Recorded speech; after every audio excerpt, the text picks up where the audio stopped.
squeezing, I think. Not getting any more.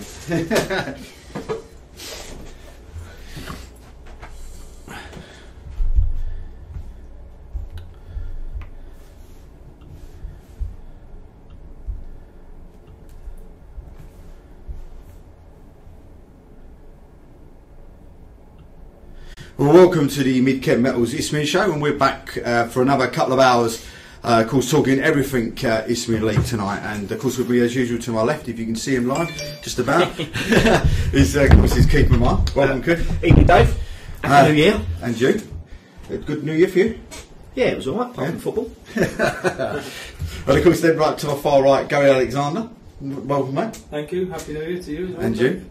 And of course, the man that you may have seen on YouTube last night. He had a full set of hair last night before he went on there with Robbie. But of course, we've got Lee who's with us as well. So welcome, Lee, as well. Happy New Year to everybody. Shall we start then, as we normally do, and just go through some of these results, and we'll just go through and have a look at some of them and see what we think of the results over the weekend. And of course, then we'll go through, discuss some of the games over the holiday as well. So start off then with Billericay won, Margate won in front of 1,570 at Billericay. Yeah, not bad, and a late goal as well. Billericay, I think with a few minutes to go, so it's a good result for Margate. They've picked up. Like I said, they've put themselves just outside the playoffs for some games, and decent crowd. And like I said, Steve, what, you'd be happy with that?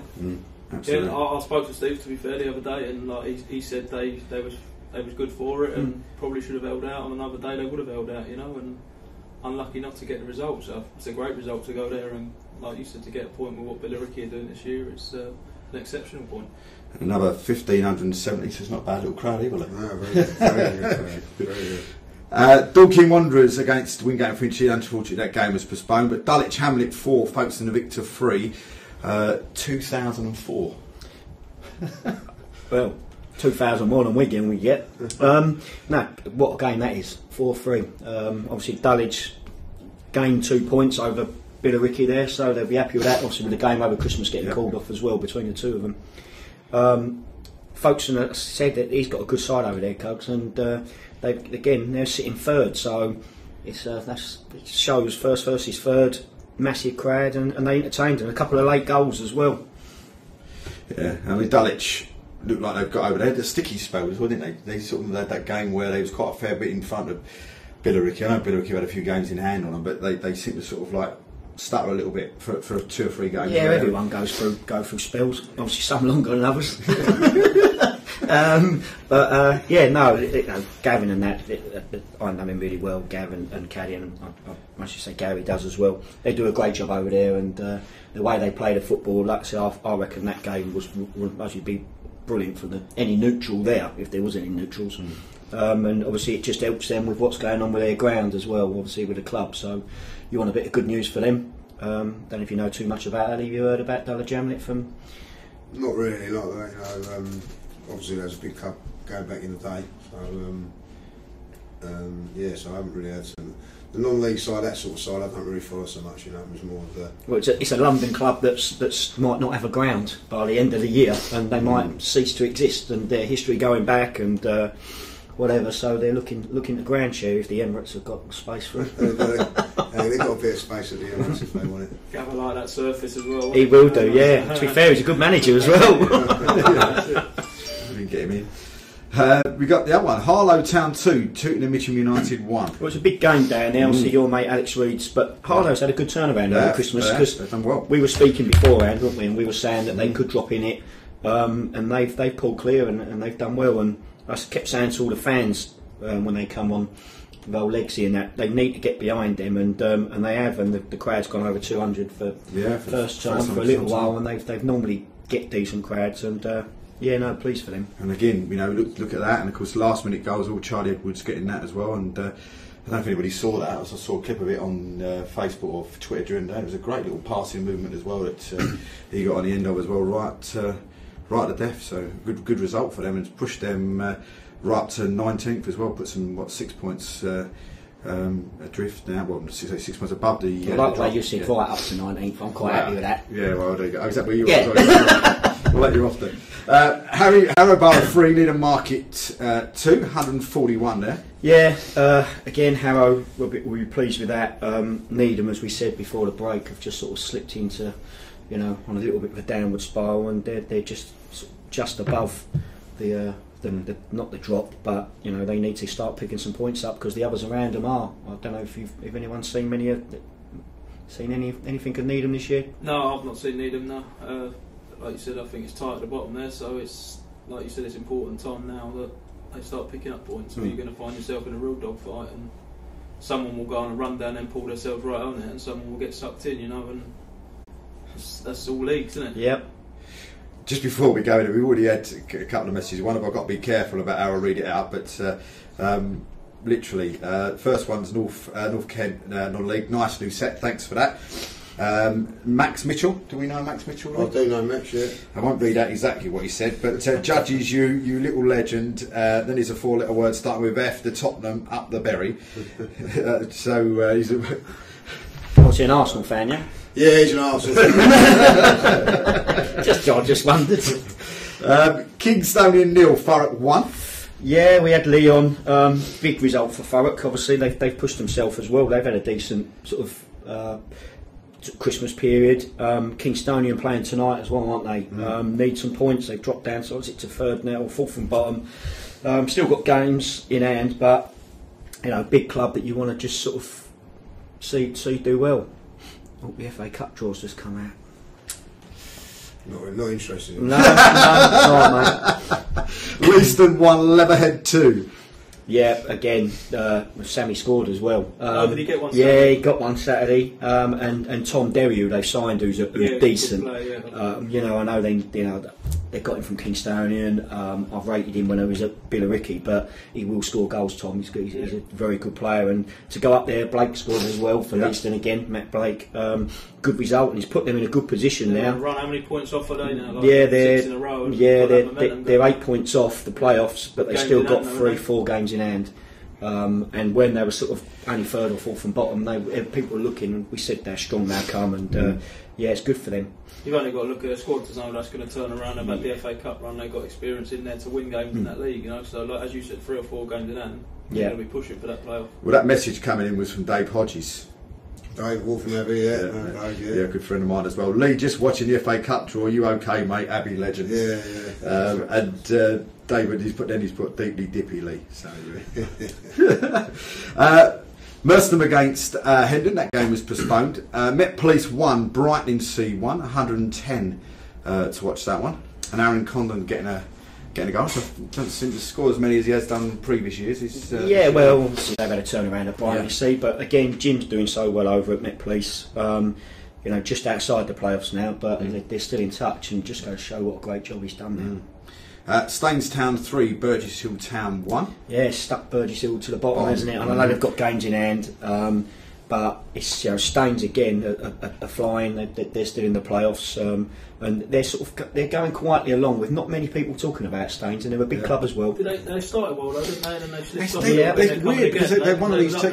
Yeah, because they're one of these teams, Gary and Lee. They've been scoring, and they've been sort of one week they come in, it's like 6 something or 7 something, and then the next week they're going up against a team you'd expect them to do 6s and 7s against, and they're losing by 3s and 4s. It's just been a really weird season for them. I remember early season you were looking at them going, "God, they're doing all right. They're flying like you said, scoring their 5s and 6s, and then they dropped away a bit, but they're coming again, So Tonbridge Angels 2, Lowestoft 2. It's a good result for Lowestoft. 438 there as well. Yeah, no, decent crowd. Obviously I think they had a great result. Was it last week, Tunbridge, at home, and then obviously I think it was away, but then they've drawn at home. They just need to put a little run together. They're only 8 points off the playoffs themselves, and big club. You want them, I think Steve's going to want them to put a little bit more of a run together and push themselves on again. Absolutely. And then for a team that's been struggling at the bottom of the table for most of the season, when I read out this crowd, the crowd's incredible. I mean, considering that they have been in all kinds of bother from day one till just probably over Christmas. 813 at Worthing at the weekend for a 2-2 draw with Enfield Town. Well, That Brighton one, it? Brighton obviously played tonight, and there's only a couple of clubs local. You got your Brightons, you got your Whitehall. And we were there as well, which is a couple of miles down the road, and that weren't going to take much away from that game, was it? So I think it's good that they rallied round. Yeah, the local people rallied round to try and get behind their club. And they have, and I said it before. We spoke that we'd come back and they would be off the bottom, and they have, and they've done brilliant. You know, because they was adrift. They were adrift. They were adrift. To get 800 when you're down there is credit to the local people and credit. Do you know what I mean? The club to keep selling that dream that they're going to get out of this. I don't know if you know too much about them. They had their pitch was ruined. They got a 3G pitch, and it got sort of water damaged in it, and they had to move away from their ground this year. That their chairman's sort of had a car accident, and he put all his money into the club, but he's only young. Done a tremendous job really there. He's put everything into them, and they had to go to Bognor Regis and play a lot of their games, obviously from Worthing to Bognor's, not exactly local.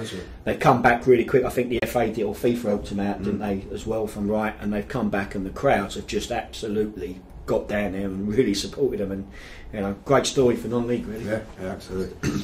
Dan Richardson's also said it's nice to see Mr. Judges on the show.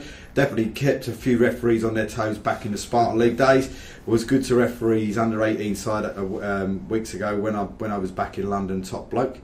And then just a message. Not a bad referee, Dan. Not a bad referee. Yeah, we always cane him in it. Yeah. Well, he chases like sheep man now with Wales. Wales, yeah. And then Steve Curtis, just a happy new year from everybody at Mildenhall Town. So and from the academy as well. So how they stand then in the Bostik Prem? It is Dulwich Hamlet at top. They played 27 with 62. Billericay have played 22 with 57. Folkestone and Victor have played 26 with 48. Hendon have played 25 with 47. Staines have played 27 with 46. And then just outside the playoffs, Leiston have played 27 with 45. Met Police is still up there, played 28 with 43. And then at the bottom, it's Burgess Hill Town and our bottom, played 24 with 21.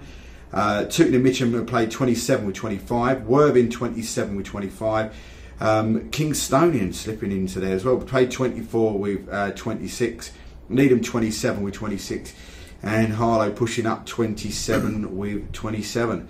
So I mean, where do you see this? It's only one down this year, Lee, because of there's going to be some restructuring in our sort of leagues at the bottom. There's going to be an extra league put in at step 6 and 7. No, sorry, step 3 and 4. Like an extra league. So it's all going to be mixed up a little bit. So 2 up from the north, 1 down from the Prem. But I mean, I know we said about it before 3 Christmas. up from the north, isn't it? 2 automatic. 2 automatic and 1 in the playoff. Yeah. But I mean, where do you see it now then? I mean, is it even tighter now since we've come back from Christmas than what it was before? Well, all them games, isn't it? You play 4 games in 10 days. We're halfway through the season now, so you can get a good idea. It's still tough to call. Teams, are always in the Prem go on a run, especially down that bottom end. Someone always drops like a stone in that league as well. So it's such a tough league. This time of year with the weather and teams playing, teams not playing, all of a sudden you've got points on the board, you've got that momentum, the other team's looking behind them, or you're chasing them, and all of a sudden you've closed up. It adds that little bit of pressure to them. Like we said with Worthing, at one point they looked dead and buried and looked like they weren't, and they've got themselves out of it, and Burgess Hill dropped into it. So it's as you said, there's probably 4 or 5 in there all looking over their shoulders. Yeah. Does the old 4 like G pitches help? They sort of see like Harlow got one of them, haven't they? Yeah, I think it does. I think it gives you a chance of and I think full well that if you've got home games that you're definitely going to play, unless it's sort of like heavy snow because it gets called off because the stands have got snow in or whatever else. But majority of the time, 99% of the time you're going to play, aren't you? Whether you like them or not, you're going to play. That sort of time of the season, so that gives you that buzz, especially if you've got one at the bottom end. 3 or 4 weeks, that could be a little advantage. So I'm glad Arlo seem like they're getting out of it. They're a local side to me. So well, Dave Rogers just texted, so he tweeted in and said if we had won last night, we'd have been going to Hull City. So there you go, just to cheer you up a little more. Anyway, it's a long trip. Bostik North then. So we start off then with the Friday night game. It's Averley 0, AFC Hornchurch 2. A stadium record of 398 in the ground as well, but I don't know if Mr. Chairman was counted in that, so if he wasn't counting that, it's 399 because he sneaked in at half time. I think it's paying people, so we'll just leave that one there, Sean. He was at the game day, so it's another solid performance from Hornchurch, another clean sheet from Sam Mott. It's obviously a great away performance from them, and it keeps them where they are. But you was at the game, so. And and it was, as I said before, when we were setting up. You know, the game was the game was pretty level, to be really honest with you. And it was, is it Fanny Moe? That's the one I was thinking of. The actual sort of left winger, and he was between him and Sam.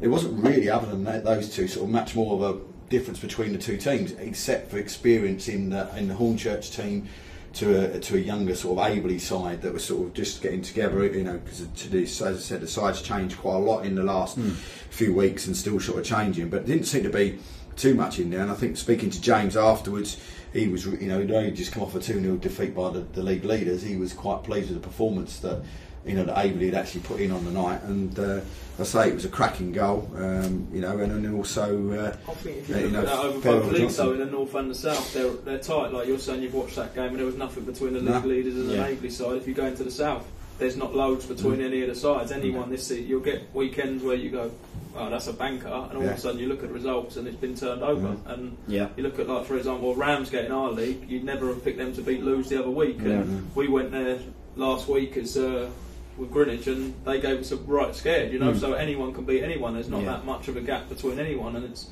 that bit of consistency. Hornchurch got off to a great start, didn't they? They went flying away.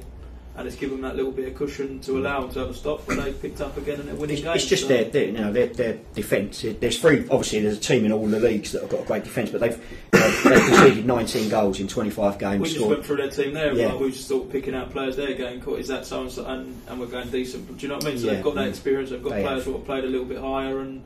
And you know, they've got people up front that can score when it's tight. You know, like George and whatever. Yeah, so Purcell and that, and they know they're in for a chance from the start. They've had.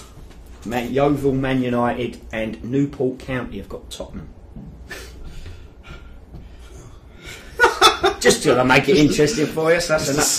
Where's that at Newport, is it? It's at Newport, You going? No, okay. At least it gets him out of the country for a little while. Well, I wonder if Pochettino will play Harry Kane.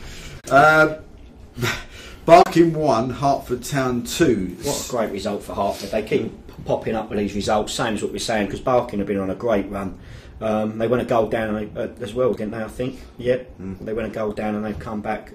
George Latea, who I had this year, obviously scored for them. And they've done really well. And we had the lads in. And you know, you said you follow Harlow a little bit, Lee. So Hertford, Gavin and all that, so know Gavin really well. So I'm pleased for him. They've got lovely little setup over there. Some half decent players as well, like, you know. So who got their goals? It's George Latea. And is it? I think it might be Addy Cole, is it? That may have been here, I think. Yeah, so you know, so they get decent little crowds over there as well at Hertford. Good following. Good club, good solid club, and Gavin's done an excellent job, you know, to like, you know, solidate where they are now. And you know, I think a lot of people thought they might struggle, but no, they've done really well. They're in no sort of danger, no immediate danger of going down, and just looking to push on, which is good. And considering, of course, as well, they didn't really know they were going to come up, and it was a last minute. Last minute fee. You know, that's exactly right. You know, so they've prepared well, and I think they've given a few of the boys that got them into that position a chance, and then they've sort of had to change a few players, and they seem to have done it quite well. And it's good to see that they're doing well. It's Bowers and Pitsea 4, Suntown Rangers 0. Yeah, very good result on a good run now, Bowers, isn't they? Since second, he's doing a great job over there, Smallsy, and you know, some of them a tricky side to play. You know, they've won some games, and they turn anyone over on their day, and 4-0 was a little bit of a drubbing as well. So they've done really, really well, and they've sort of consolidated. They've opened up a 4-point gap now. They're only 3 off Hornchurch, and I know they've played more games, but you know, he's done ever so well there again. Yeah. Berrytown 4, Ware 2. Yeah, I expected that, and with Craig leaving Ware, obviously something we're going to mostly talk about. After I think it was only one league game because they had a few called off, which puts them in a little bit of obviously, you know, up in the air. Because we played him in a friendly and he brought some good players over because we played them the other week. So it'll be interesting to what stayed, but very difficult place to go to. We keep saying that, and again, it's a strong win for them. Shocked by him going there? Yep. Well, especially after only being there a couple of weeks. I spoke to him, and I know, I spoke to him in detail, and he won't mind me saying it was something that he struggled to do as well, because they welcomed him there. It was a little bit of a surprise appointment, if I'm honest, as well, when he did go there. But it was an opportunity that I don't think he could turn down. Cheshunt have got a good setup, they've got good aspirations, obviously, and it was something that he thought would suit him at his time in his career. Yeah. Canvey Island 1, Mildenhall Town 2. That's got to be one of the shocks of the day, would you have said, or not? No, because Mildenhall, a decent side, even though we keep saying that, but to go to Canvey and get a result is very good, especially where they are in the playoffs as well. But no, it's obviously they're a strong side themselves. Do you see Canvey though as one of the teams, Lee, that you would expect to, and Gary as well, that you'd expect to see pushing up there? We played Canvey pre-season, like our very last game just before the season started, and we sort of having a chat, and you look at it and we were sort of saying we hopefully will be challenging, and I'd imagine you'll be challenging the North. We end up winning 1-0, but you'd expect Canvey to be up there with. You look at their setup, you look how they are, and you'd expect them to be one of the sides what are competing for top spot or the playoffs without a shadow of a doubt. They've got a good setup. Obviously, Joe's left them, and Danny's still there, I think, in charge, and he would be hopeful that they can see it out and maybe go get themselves straight back up. Yeah. Cheshunt against Morden and Tiptree in the game postponed. I was quite surprised though, I must admit, round our way. Normally the Cheshunt pitch is pretty decent pitch over pretty good. Maybe their team weren't quite ready yet. Yeah, convenient postponement. I'm only joking, by the way. Durham Town 3, Tilbury 0. Yeah, it's a result I expected. Durham are a strong side at home anyway, and they're third now. And yeah, Tilbury, obviously it's difficult. I know Joe's in there at the moment, he's trying to get some players in, but it's a tough place to go up there. Where was we? We was at Haybridge Swifts 3, Grays Athletic 3, and he missed 2 goals again in the 90th minute again. Yeah, Kieran for obviously Craze and Tim, that's just gone, I think, isn't he, to Haybridge. What a great game that would have been, and I think obviously weren't at the game, but Jamie most probably would have took a point before the game away from home against a strong Haybridge side. They need the games, Haybridge. I think they had another one called off over Christmas, so that's a you can't say it's a drop point for them, 2 points for them, but if people are saying how strong they are, they do need to win these games. That's one of the things we get, don't we, in this league as well, where we look every week, Lee, at the fixtures, and the amount of goals that are scored in 88, 89, 90 is just incredible. I mean, it's almost well over a dozen goals almost every single week that are getting scored in 3 divisions at that late stage of a game. It's a good job none of us allowed to bet, because if I was that way, I would say we've all had a little chat and we've been doing a bit of spread betting all year just to get all our budgets for next season. But obviously that doesn't happen. Only like horses. Romford 3, Brentwood Town 2. Great result that took them off the bottom. And again, they're winning games, have been, haven't they? They go through those stages and are picking up the points again, sort of very like under the radar, and they're picking them up very, Well, but listen, Brentwood have been beating the top sides as well recently, so for them to win a couple of games as they have over Christmas has took them off the bottom, and it's massive. Potters Bar Town 3, Waltham Abbey 0, and of course that game was reversed because the stand blew down at the Abbey, so that game was switched around. And I did see Mr Hodges, I was sure it was Mr Hodges from the Waltham Abbey feed, put out a few bits and bobs about not many people turning up to the game and stuff. So do you know what, I'm really shocked about that game going ahead. If I'm Waltham Abbey and I'm sitting just outside the playoffs, 4 points, we're not behind on games, why the hell would I want to transfer the game to Potters Bar? Why would you even do that? You can get your game called off because your stand's blown down. X amount of time to rearrange. What are they doing? So someone from Waltham Abbey wants to come and let us know. Unless their away form's better than their own form, I don't know. Well, obviously it ain't. I just don't get it. It just seems a no-brainer to me. Just to postpone it. It's never been a comfortable ride going to the Abbey as well. No. It's a tough place to go. They've done it up. The pitch is decent this year, but it's always still a bit. It's always been a good. It's a lovely club and everything, but it's always every time they've all. Yeah, you always round tough to go. But Potters Bar is really hard to go to. I don't know if you've been there. It's not the sort of No, nothing against Potters. No, of course not. It's not like really. It lacks a little bit of atmosphere and all that. But even in the south, you can pick outside. Yeah. You go like, I I won but in there 2 Potters years, Bar- but you go, that's a tough This is what I don't get, Gary. Like I said, Potters Bar are in that last playoff place. They're 3 point or 4 points above them. So why give them home advantage? No, I don't understand. Is that a switch of games then? Could it be a switch of games? Have they played it Well, before? it doesn't matter, does it? But, You're home. You just keep everything. You know, they've had a tremendous season. Hold tight, see how them results go. Yeah, worry about it later. Yeah, worry about it later. Well, Dave's just put in. He says, "I stand corrected." No, we had a good turnout. We just played shocking. Has he said why it was changed? No, he's not come back and said why it's changed. So other things like FA Cup, get right to the nitty gritty. Tell us why that game changed. Absolutely. And then we got Whittam Town 2, Haringey Borough 0. And what is going, you know, and Whittam again, one of these sides that everybody says at the beginning of the season, if you was to pick your, I don't know, 3 or 4 that you think they're going to go down at the end of the year, in that division, Whittam would be in 9 times out of 10. They'd be in those people's bottom 3 or 4. Well, we joked, like we said last year, about them being off the cuff, and obviously we had Adam in the other week and we explained, and you know, and what a job they've done. And I see the tweet, every player went and sort of clapped James as well, because obviously the support they have. I don't know if you know James. No, I've played against Whittam a few times. Always a couple of decent players. Always along the line, a few decent players here and there. Like James is a one-man sort of ultras all on his own. He's literally been at the old Abley ground, and people have actually complained because he was making too much noise. So I mean, but everybody knows James. Yeah. Put it this way: if you had him at Arsenal and you wanted him to sing Wenger out, you would hear him. That the board would hear him. He's brilliant. Yeah, no way.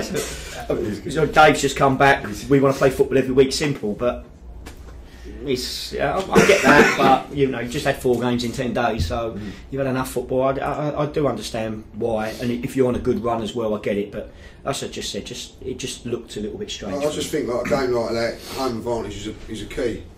In a game like that, I'd have fancied Abbey to beat them at home. And if he's got the mindset of want to play every week and their belief and they believe they can beat anyone who are as good as anyone. Yeah, I get that. It's a football pitch with 2 goals, isn't it? And if you believe, you just sit there. I know hindsight's a great thing, but you just sit. If they miss out on the playoffs by 3 points, would they sit back and go? We shouldn't have done that. That's the only thing. Listen, no criticism. And I'd be interested to find out from Dave as well whether or not that was a reverse game, or are they playing Potters Bar twice away? And also, it would be interesting to see how the ground's coming along, and if they've had any help as well, because obviously no one likes to see anything like that happen. So. Yeah, especially is the amount of work that Dave and the rest of the committee are putting down at the Abbey. He's looking really good down there now. So the table then, it's AFC Hornchurch still top, played 25 with 57. Bowes have played 28 with 54. Dereham Town have played 27 with 50. Morton and Tiptree have played 25 with 47. Canby Island have played 25 with 46. Potters Bar Town have played 23 with 43. And then just outside, Barking have played 27 with 42. Haringey Borough, of course, looking to sneak into that playoff place home to Aveley tonight. They've played 23 with 40. And then Waltham Abbey then played 26 with 39. The bottom, Chesterton now bottom, played 26 with 16. Romford have played 24 with 19. Norwich United played 26 with 22. Ware 23 with 22. And then Aveley with 26 with 23. But of course, no one expects Chesterton to go down now. They've got Craig Edwards as manager, do they?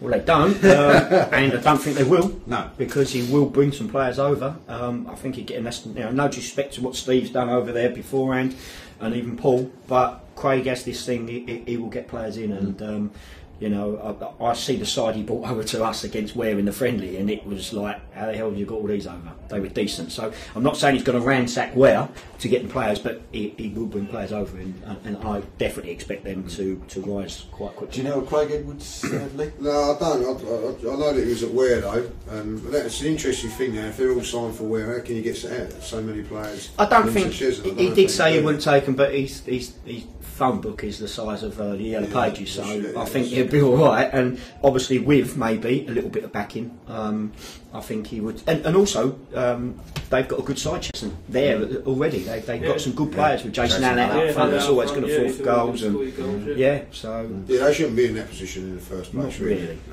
You know, I'm sure the teams above have been looking behind him now. Yeah. Craig's gone there, like, with his know-how. They'd be thinking, hang on, they're going to turn the corner. See, the one thing with them, and we said this before, and you know, when you're down there or whatever, confidence is a big thing. And when you're trying to get points and the confidence ain't there, it don't matter what side you got. I think he'll come in and he'll completely change that confidence thing. Yeah. And it's the same thing. I mean, if you look at that, as you just said, I mean, you know, Romford, they're on a run. They've just won. I think he's got a couple on the spin. They've got 19. In Norwich, 22. Ware on 22. Just lost their manager. Who's going to go in there? And even Aveley just sitting above it. You know, if they lose tonight again against Haringey, they played 27 with 23.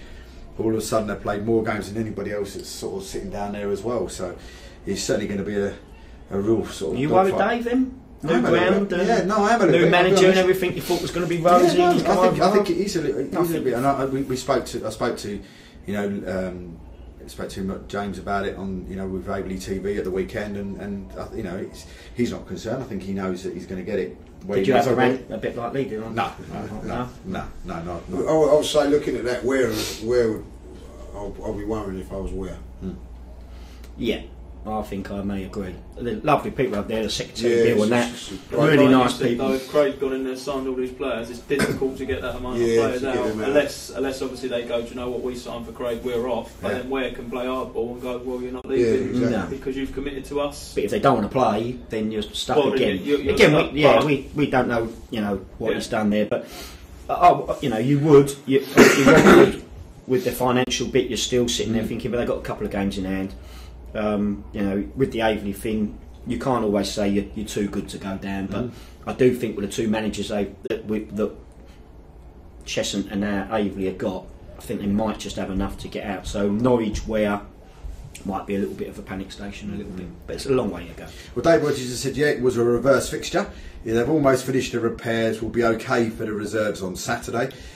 Good show, guys. Going to watch the FA Cup now. Lee, let me know when you're coming over, is what he said. So, well, he's got a few spare Saturdays coming up now. So FA Cup weekend, Dave. I'll come over there. Yeah, that'd be Dave. Okay, Bostik South. Ashford United 3, Chipstead 1, 267. Yeah, great result for Ashford. They brought a few players in recently. I know Barnsley, the assistant who's gone in there. He's obviously been involved like with Margate and that, and Wellings and all that. So he's got a good. Like you said, he's got a good phone book as well, a bit like Craig. You know, he knows a lot of players, a lot of people trust him. He's a good coach. He's a friend of mine, and we talk. And to be honest, he said they got away with one there Saturday. He said they wasn't great. And Chipstead a good side though. Yeah, Chipstead can be a good side. Like Chipstead showed when we went there, we were 2-0 up and sort of cruising. And you know, the last 15 minutes they didn't give in, and they came back and drew 2-2. And for that 15 minutes, 20 minutes, Chipstead looked like they should have won the game. Yeah, without a shadow, and they looked very good. Carshalton 3, Sittingbourne 0, and Sittingbourne seem to be, I don't suppose, dropping like a stone, but they seem to be falling down quite quickly. Yeah, listen, they were in a great. Nick put them in a very good position early doors, and I think, you know, and I know him really well, and I don't think he was sitting there thinking we're going to stay here all year. You know, his team's worked hard for him, and I'm sure they still will. But Carshalton are a good side, and we've got them Saturday, and obviously Miller got an hat-trick, 2 penalties, and again, going down there. They've got great individuals. Carshalton, you know, like Mikael Miller, Corboa, you know, Raheem Sterling on his day scores goals, and they've got Brayford. They've got great individuals, and if they click, they're a frightening team. You know, even I watched them play you. Plays, and I thought they were excellent on the night, and they pressed you very well, didn't they? Yeah, I think second half, obviously, when Raheem got sent off, it come back, but they had a game plan. They come there and executed it well. You know. They're one of the better sides in the league, without a shadow of a doubt, if they click, and they've got some real quality players. And as you said, it comes in and Peter do well to keep all of them because they're young, and obviously you go and watch them. There's people there watching, you know, they're real quality.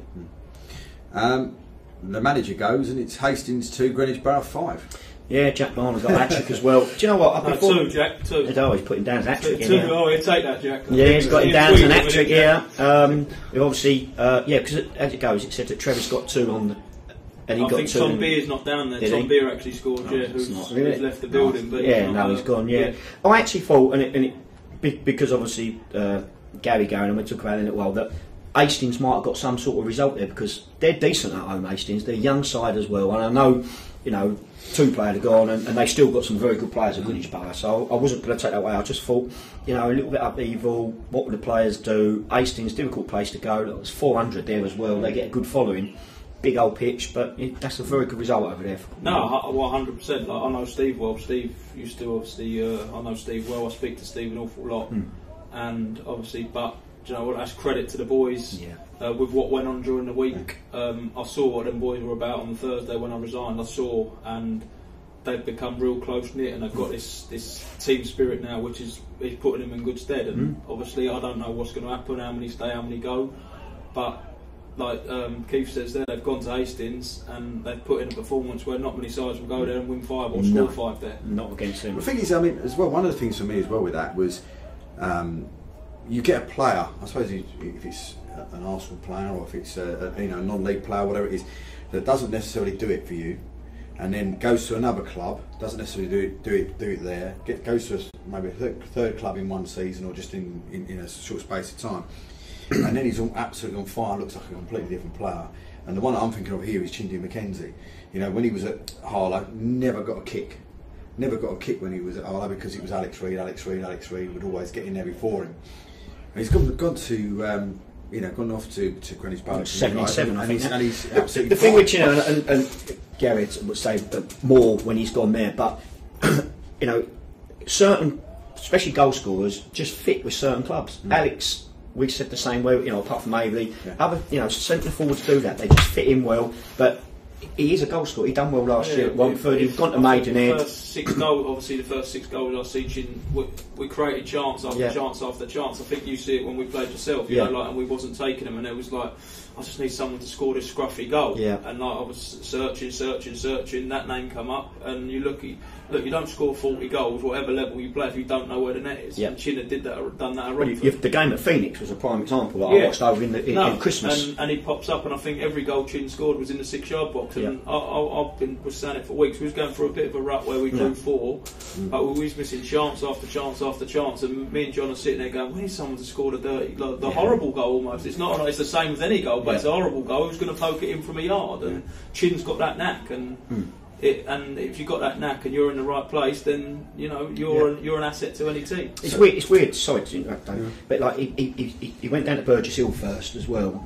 and they were playing him in midfield a bit as well, which I was a little bit surprised about because exactly what you just said. The fella's just a goal scorer, and I'm not saying anything against Burgess Hill. They must be sitting there now thinking, oh God, he's got we could do with a goal scorer. Yeah, no, 100%, and that's what he's come in, and that's what we brought him in to do. Can you score them goals where we're not taking them? It comes off the keeper, they're reacting first, and all of a sudden Shin's come in and he pokes one in from a yard on his debut, turns the corner for us, and we start winning games, and he pokes them in and scores them goals in the 6-yard box. It's a fantastic habit to have, isn't it? And so what I mean, as managers, and Ali will know where I'm going with this, but if you've got a sort of a striker in your club, and he comes in, a youngster comes into the club, plays a game for you, comes on, scores 2 goals, does that give you a headache then? Maybe if you've got something like Chindu that's scoring all, you've left him out because you've got so many games, you've left him out. You brought in another striker, he scores 2 goals. Does that give you a decision to make on the following game? Because that youngster's now got confidence, he's come on to score 2 goals, and then I don't think you're going to judge a youngster on one game, because obviously everyone will be running on. You're running on adrenaline. If you bring a youngster up from the 23s and put him in, he scores 2 goals, great. But the whole day he's buzzing, isn't it? You're running on that adrenaline, and you don't want to give this kid too much. Like he might go away. You know what kids are like today? They go away and think, yeah, I'm the nuts, this, that, and the other. I can hack it in the Ryman League. When all of a sudden, it might have been a day, your day, but the next week you're getting elbowed and you don't like that, and things change. Also, so you've got to be careful. If you're the opposing team and that next week you look at the team sheet and you see the young kid on it and Chin on the bench, or you see Chin or Jack, you'll sit there and go, hold on a minute, they've got their main forwards out. And the young kid will come through, don't get me wrong, and I think managers have to look after that. We've got a couple of youngsters with us. Exactly the same thing with some of my committee. Why aren't you playing him? Why aren't you scoring all these goals for the 18s? Oh, he's physically not ready. We play here, he could get ruined. Let's bring him through rightly. Some of them need to fill out a little bit at our level as well. And maybe if you're 2-3-0 up and the game's over, give them their 5-minute spell to get their taste. And if he comes on, next one's great. good, but he's got to grow from that. You can't just expect him to overnight take to Ryman football. It's all development. It's the same as going into league as a young lad. You know, like one lad, you could score a goal in the league but never play a game again. Do you know what I mean? Yeah. But would you have that youngster on the bench? You'd have him involved, but it's how you manage him. You know, it's how you manage him and how each to their own. How does he react to that? All of a sudden, he might go home and think like I'm the nuts, and that could ruin him. Mentality, you know, like mentality could ruin him because he thinks I've made it. Well, just because you're 18 and scored in a Ryman. Look, don't get me wrong. If you go and bang in 20 goals in a Ryman at 18, then you're going to have people coming to watch you without a shadow of a doubt. There's no doubt about it, and there is quality in there to move on. But one goal don't make you a player, or two goals don't make you a player over a little 5-minute spell. It's consistency over 10, 20 games you'll watch. You're going to be watched at, and same as a manager, you'll be watching him going, well, I caught him on 15 times. He's done it 10 out of 15 times. He's got half a chance, this kid. Yeah. So I was thinking of a young lad in the League Cup. I know he came on again yesterday, but you know, scores a couple of good goals and then you don't see him again. Do you know what I mean? But does that not affect their confidence as well? Do you think, youngsters? Well, I think like to get if you're a striker and young as whether you're playing Ryman, you've got to have a little bit about you. Yeah, you've got to have, exactly. So that you know they've got that little bit about them to be there. But and the thing is with that, it's difficult. Being a forward, I think, is the hardest position to get into, because you've got like the experienced goal scorers that are always going to be about, and I think whatever manager you are, you're going to go for the experienced one out of the two, because it's the way it is, and they're just going to have to bide their time. And say like 10-15 minutes from the end, when games open up, as you just said, like, you know, goals are scored in the last sort of 5-10 minutes, he's going to get opportunities to score, which, you know, the Ryman Premier League, you know, is physically very, very strong as well. You know, if you've played in it or whatever it is very, very physical. You know yourself as well, when you've got these youngsters in training and that, and you sit there and think, oh, he's got something cool, you watch him for the under-18s or 20 or 23s, but then, you know, we have, you'd say, sort of friendlies as well that people don't know about, that we throw them in. We put them in county cup games, we throw them in. So you do see, and if they do well in that, and you think, hold on a minute, that's where you bring them through. You don't, you know, and then you wouldn't put them in your first team even any time if you didn't think they were good enough. It's also a learning curve for the youngsters, because, you know, when they're young in the youth teams, going through like 13, 14, 15, they're used to playing every game. And all of a sudden they come up to say like Gary's team, whatever, they now find themselves on the bench, so mentally they have to change their approach to things, and it's another learning curve for them to are they willing to sit there and learn and go, hang on, this is a great opportunity, I'm 18, I'm sitting on the bench in the Ryman South. You have to try and feed to them that, hang on, you've got half a chance here if your mentality's right. It might be 2-3 months down the line, but if you carry on and then you get in my first team and go and score 20 goals, look, I'm telling you, there'd be every scout in the country coming down to watch you. We've had something. He said Chinny's a top goal scorer, had him at Phoenix, and I don't think he was given long enough. Comes back to bite us every time we come up against him, top lad too. That was Jamie Brown. North Kent non-league said the Strikeforce trio at Greenwich was awesome, with Chin, Barnum and Charlie McDonald. Now Charlie has left, I hope it will not stop their rise. It's Travis Gregory good enough to replace him, or will they just play two up top? I've no idea. All three scored. But look, I brought all three to the club. As I said to people, it took me a long time. I obviously went after Jack. Chin was someone who come up and he's been fantastic for us. Travis I took at the end of last season. Took a chance. Trav's got a good upbringing. He was at Rangers as a kid. You know, he's got a good upbringing, and it's almost with Trav sometimes about believing in himself, because he's a fantastic footballer. You know, he's got pace, he's strong, he's good in the air, he can score a goal, and it's sometimes a little bit of confidence. But only you can give yourself confidence. I'm not one of them who goes, oh, he needs confidence, needs an arm round. You've got to make the confidence yourself by preparing right, putting yourself out there in the right mentality, and making sure you're ready to play every football match as if it's your last. You know, and see where it takes you. But Trav's a fantastic player. Home Bay 1, Corinthian Casuals 4, 177 there, what's your number? Yeah, good result for Corinthian to go back down there after drawing with Phoenix the week before. You know, another difficult place. Home Bay, they're young, and again, same thing, you just don't know what you're going to get with them. One week they've turned up results this year where you go, cool, they've just won that one, and the next week you see they've lost 4 or 5-0, and then they turn up against a big side, and you're like, how have they got a draw there, or how have they beat that side? And I hear things that, on their day they can be frightening. Got some good players in there. Horsham 3, VCD 2. Yeah, another game with us that we shoot ourselves in the foot. We've been pretty similar to what Gary's saying over the Christmas period. We've been playing quite well and just not scoring when we've had the chances. So we brought the young lad in from Dartford on loan, who scored 44 goals last year, and he puts us 1-0 up with a great finish in 15 minutes. And then the goalkeeper makes a bit of a mistake. He won't mind me saying, 1-1. Then they make a mistake and he gets another 1-2-1, and then we just commit suicide with 2 stupid goals. And it's another game we look back and go, we should have took 3 points there, but we need to go on. We clear one thing and get something else at the back. So difficult. I weren't overly impressed with the playing surface down there either, if I'm honest with you. I thought it was very, very hard and not too much giving on. I think it's one of the worst 3G pitches I've been on. Not making any excuses for the result, because it weren't stuck to my goalkeeper's hand. So, but yeah, we just have to go on, and we got a difficult game Wednesday against Cray. It was obviously hit a bit of form with 20 games unbeaten. So looking forward to it. So I'm laughing because North Kent non-league says it's okay, Keith. You've only got Cray Wanderers next. Yeah, listen, but the funny thing is though, people said the same when we played Corinthian Casuals the other week away, and we went and beat them 1-0. So on our day, we will beat anyone. Not on our day, we could get hammered. And that's the league, and it is the league, but we're inconsistent. At the moment have got that run. They've got some great side players. To win matches at the moment. Of course they do, and they've got forward at scoring. That confidence is sky high. It is. Look, but on their day, I think any team in the league beatable. There's not one side in that league where you go, if we turned up and they dropped it 5%. Everyone's capable of beating everyone. We're a young side as well. We've got some youngsters in. We need to. We've got a couple of old heads, but we need to bed down a bit. Like I said, our goalkeeper's still very young, and I'm not having a go at him. He's been brilliant for us as well. But we just need to be a bit consistent as everyone. And if we are, we've got a chance. We're not rubbish. I won't say that. No, people, as you always get, going, they should be doing better. They don't know the situation at our club as Gary was going to tell us, obviously, the rumours at Greenwich Bubba when he was there. So, but we just need to put a run together, and it's something that we can't do at the moment. Hive Town 3, East Grinstead Town 2, 204.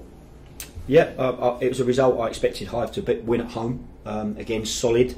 I think they almost had to. Yes, because they've been on that little bit of a run. Yeah, but they're aside again. You've seen. They're capable of winning 7 or 8 in a row. Well, they've just lost their forward though, haven't they? Sid Solis has gone in the week. They've replaced, but they've just signed Zach Ansel when they scored 2 goals. And Zach's got good pedigree, if they can keep Zach fit, and he's always going to score goals. He's proved that he's probably not played for how long, but to come back and bang in a couple of goals at the level shows that he's got that little bit of quality. Yep.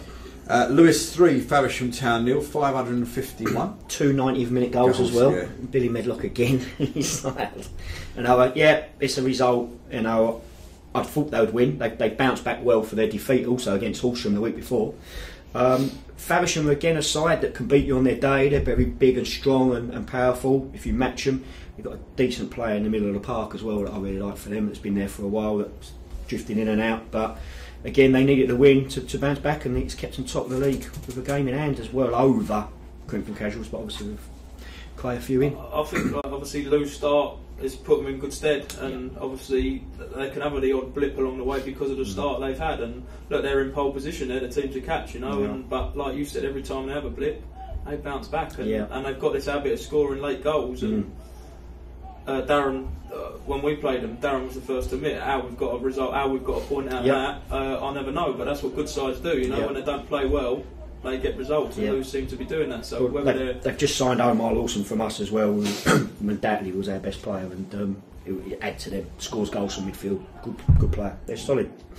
All the top sides up there, are they? Moseley against Southport, the game was postponed. Phoenix Sports 5, Guernsey 0. Probably not surprised about the result, but maybe surprised about how many, the difference. No, I see obviously the Phoenix lads yesterday for our, obviously our debrief we have on Sunday, they scored early, and I think they said that Guernsey had a couple of chances first half, second half they steamrolled them, but again they seem to bring a slightly different side away from home than they have at home. But it's a great result for Phoenix. They're on a great run. They're solid. I know they're watching, but they were a little bit fortunate to beat us on New Year's Day. Well, someone just said that. No, again, it's a good win for Phoenix against Guernsey, which reminds me how bad was the New Year's Day derby game for Keith. From what I saw, the result looked a bit harsh. It was, but again, we didn't score. We've hit the crossbar, and they've gone up the other end 30 seconds later and scored. And again, a bit of a mistake from us. Great finish from Jeff. that obviously was over with you. I'll try to get. He's a good lad. But listen, Phoenix are solid. Boyley left. Paul's gone in. He's done a great job. And they're on a run. They're on a good run. They're a very good side. side. We played them the other day, and it was a tricky. It was a tough game. I watched it. Yeah, it was a tough game, and it was a typical derby. But we was going there, and Phoenix had won 4 or 5 in a row, and they would have been full of confidence. So that made that result even better. They're solid through the middle. They've got a decent goalkeeper, like it's a skipper, Frenchie. Jack Barry's at the back with Youngie, obviously that Gary knows, and obviously with Jack Hopkins and that in the middle of the park. And they got pace going forward as well. Got a lot of pace with Christie that they had. Jeff is a big handful, and he's injured. I know he didn't play that game either. He's a handful. He is. No, they're a good side, and listen, I keep saying it. They're great people, and anyone that keeps thinking they're going to go and get an easy game against Phoenix, no matter where, home or away, they're going to be their struggle. Ramsgate 3, Shoreham 3.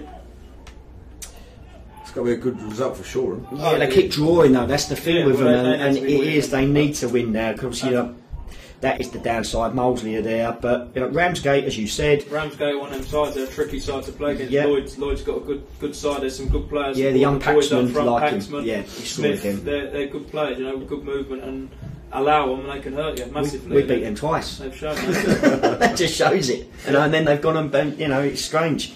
But I think Sammy at Shoreham will be. They got back 3-3, but. You score 3 goals away from home, you think you should win a game of football, and it is where they've been scoring. It's been where they've been struggling as well. Yeah. So, Thamesmead 2, Whiteley 3, 53 there. Though. Do you know what? That's a surprise for me. That I thought Thamesmead would win. They picked up. Yeah, and I spoke to Tom. He's not been well. They obviously had a couple of games called off over. Obviously, our one was called off, and I think then they had Shoreham away, so they've only played 2 games or a game over Christmas. So they've been a bit fresh as well, but I thought they would turn Whiteley. Whiteley though, they've started off well. Obviously lost Lee. Yeah. John took over. He's brought a fella in from Tooting and Mitcham, and maybe now they're just getting their style of play across, and it's just starting to click, Yeah. And so, is it a surprise, because he did so well last year with Tooting and Mitcham? Yeah. Along with the manager, he would have played his part. Yeah, so, is it now they're getting their structure across and it's paying off? Well, the table then: Lewis top, they played 28 with 60. Crimson Casuals 29 with 56. Craig Wanderers 26 with 55. Greenwich Borough 29 with 55. Carshalton 28 with 55. Walton Casuals 28 with 52. Phoenix 29 with 47, Hive 28 with 45, and then Hastings 28 with 41. And then at the bottom, poor old Shoreham 26 with 5 points, but of course they've already had 6 points deducted there. Moseley played 27 with 19, East Grinstead 28 with 21, Ashford 28 with 23, and Guernsey 26 with 27. We'll stop there, yeah? Yeah, that's always good to stop there, mate. Okay. You've got to have a little bit of sway in you if you're on the show every week. Just also read that last one out from Jamie. It was a terrible game New Year's Day, and to be fair, VCD were unlucky. And that's from a Phoenix person. Never mind. No, it's good. Listen, Gail said this league is going to go tight. It's going to go to the wire. Like most all the leagues, we keep saying it, but whereas we always say we don't know too much about the South, I've got in this year, and anyone can turn you over. Like I said, Moseley are sitting second from bottom, and they've had a couple of great results over the period as well. I think you can't pick a team out in that league what hasn't at some point, whether they're sitting bottom of the league, upset someone. We got beat at Shoreham, so you're looking at their points tally and you go, that result's impossible. It's not impossible. No. It's anyone can beat anyone, and you go through that list. Every one of them teams at some point would have caused an upset during the season, which just shows how tight the games are. And if you're not on it, you get beat. Well, the side then, before we just go and speak to our 2 guests, I mean the sides tonight ably so Reece Madden, Russell Morton, Alex Stevenson, Connor Witherspoon, George Woodward, Amir Burkhan, Lewis Gard, Adam Topley, Alex Tanola, Sue Amara, Max Bradford, and then on the bench Harry Cook, Miles Kaiser Burrows, George Doyle, Connor Hogan, and Jake Gordon. Do you want to read that down and go to? Yeah. No, Scrabble. I'm just going to say to you, Aveley, what's obviously Robbie Rees and that injured, or has he moved on? He played. He said he did play on Friday night, so he was playing Friday night and probably one of the better players Friday night. So he's a good player. So I mean, looking at the team, again today, you look at that side and all of a sudden there's changes again. Do you know what I mean? There's changes in the back line. You know, I mean, Conor Hogan on the bench. Conor Hogan's been injured, so he's been out for a period of time. You know, George Doyle's on the bench. You've had Miles Kaiser-Burrows, who's scored 2 on his debut, and he's now dropped to the bench. And I thought again he was probably really the better of the 2 centre halves again on Friday. Paul's just come on to us and gone like Harry Cook sitting on the bench. Again, he's a forward, and like I said, and he's not been around for a period of time. Jake Gordon was part of Terry's team, shall we say, as well as Harry, and they've sort of come back over the last couple of games as well. And again, Jake Gordon was exceptional again on Friday night. So whether or not James is looking to freshen it up, because it's looking at Haringey's side, don't they look like they're missing a few? Obviously, Gabriel's playing.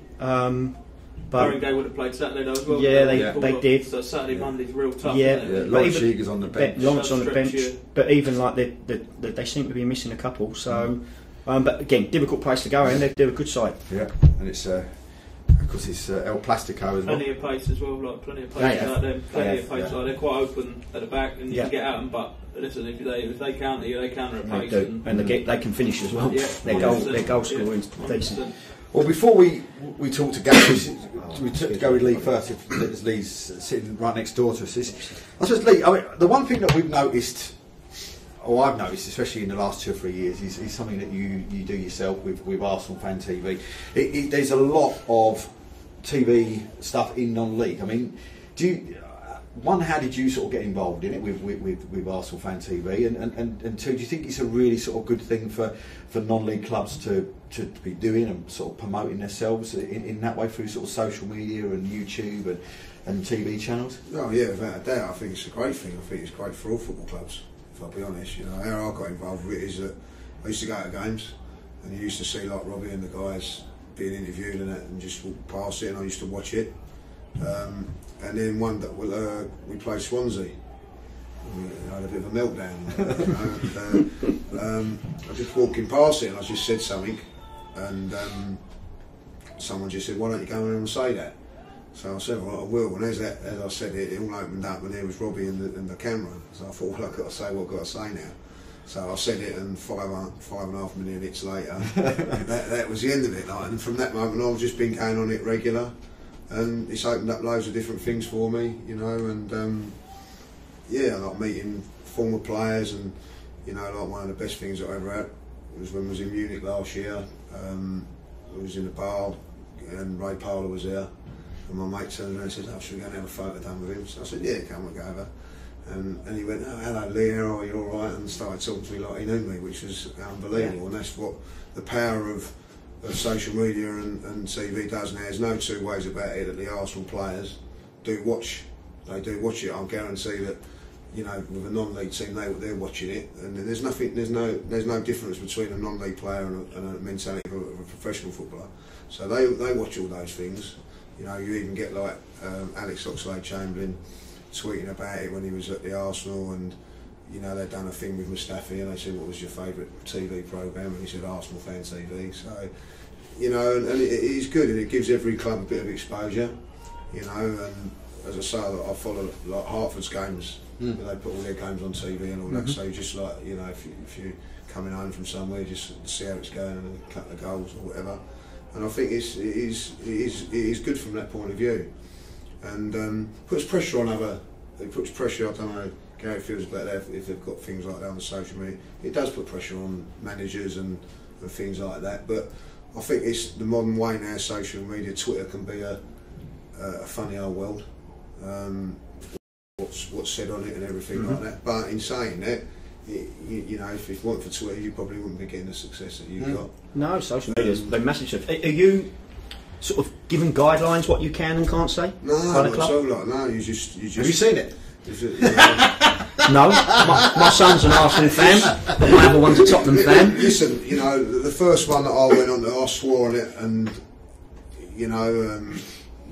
it didn't do me no harm, and I think that what it got to watch the Millwall one. The thing is, it's passion. It's passion. You know what I mean? Like what the great concept of it is that if you speak to me now about yesterday's game, I've got a different view to I had when straight after the game. Because you're fans. As you're a fan, you've gone there. There's a different mentality inside you, a different you know, and that's what makes it such good viewing and all that. You get the viewers, you know, like that want to watch for the meltdowns and things like that. But listen, he was doing that in pubs and things like that when you was younger, and you know, you go in the pub and if an Arsenal fan is in Spurs have won and Arsenal lost, they give you the stick.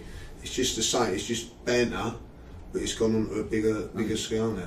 I mean, you see it, and I mean, you know, I do it, and we don't extend it to the fans at the minute where we go round and we talk to James after the game, and you know, when we did it with Terry before, Terry was always sort of very much, you know, I'd be waiting for him on the edge of the pitch and he'd be walking off, he'd do his team talk or whatever else on the pitch, he'd walk off and I'm there with a camera and a microphone and he'd stop every time and do it. Now James is a little bit more not used to that. We're coming from Brighton, so he's not used to someone coming up to him and going, well, what do you think of the game today or whatever else, and whacking a microphone in his face. Do you know what I mean? So it's really difficult. Sometimes it's different people's perception of you and what they're going to say, and sometimes, so now with James we work that we know we give it 5-10 minutes and then we just go and hang around inside the tunnel for him, and then if he comes out, he comes out. You want to see the passion. passion. It draws attention though, doesn't it? Like to every club, you know, like we poached Elliot, who done ours like last year.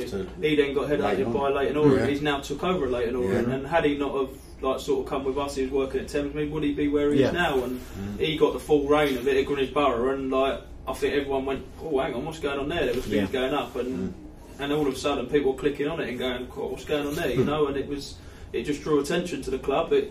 And everything he'd done was for the club, but also for himself. He's gone off and now he's number one sort of at Leighton Orient for doing his job. You know, he's creating a programme, he's doing everything, and fair play to him because he's earned that right. And he's also almost put Greenwich on the map in terms of what he'd done. And now fair play deserves his crack at going up the ladder. And who knows, the fellow what's left Orient gone to, I think, Chelsea. I think he's gone to Chelsea. So who knows what Elliot's aspirations are? He could end up. Do you know what I mean? You ain't going to go anywhere else, anyway, because you're an Arsenal fan. That's right, you know, Spurs might be looking for someone. It's very interesting you say, because when I was playing all that, you had the press used to come and talk to you or something like that, you know, or the local paper would come and they'd stick a microphone in front of you and you'd have to talk about certain things. It's changed, you know, and you either go with it or you don't. And you know, I think like non-league football's interesting. You know, they had the thing with the Gary Neville, you know, like the Salford City thing.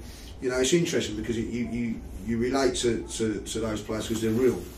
I always feel like with the professional players now, they're not quite as real. Do you know what I mean? Like, but when you actually meet them and everything like that, they are. But it's just that concept is that, you know, I think you can relate to like the non-league game. And you know, you've probably got a bit more access to the guys or whatever. And I don't give a monkeys what anybody says, whether you're a player or not. If you've scored out there, you know, on a Saturday, there's no way you're not going to watch it on of course not. You know, you're definitely going to watch it. You know, and it's the same with professional footballers. If they've scored that, you know, talk to Ian Wright. He used to watch Match of the Day trials. There's no different. It's just on a bigger scale. And of course, I suppose we'd like to somebody. I mean, Robbie was probably one of these people that no one would have, partly we walked past him in the street, wouldn't have known who Robbie was.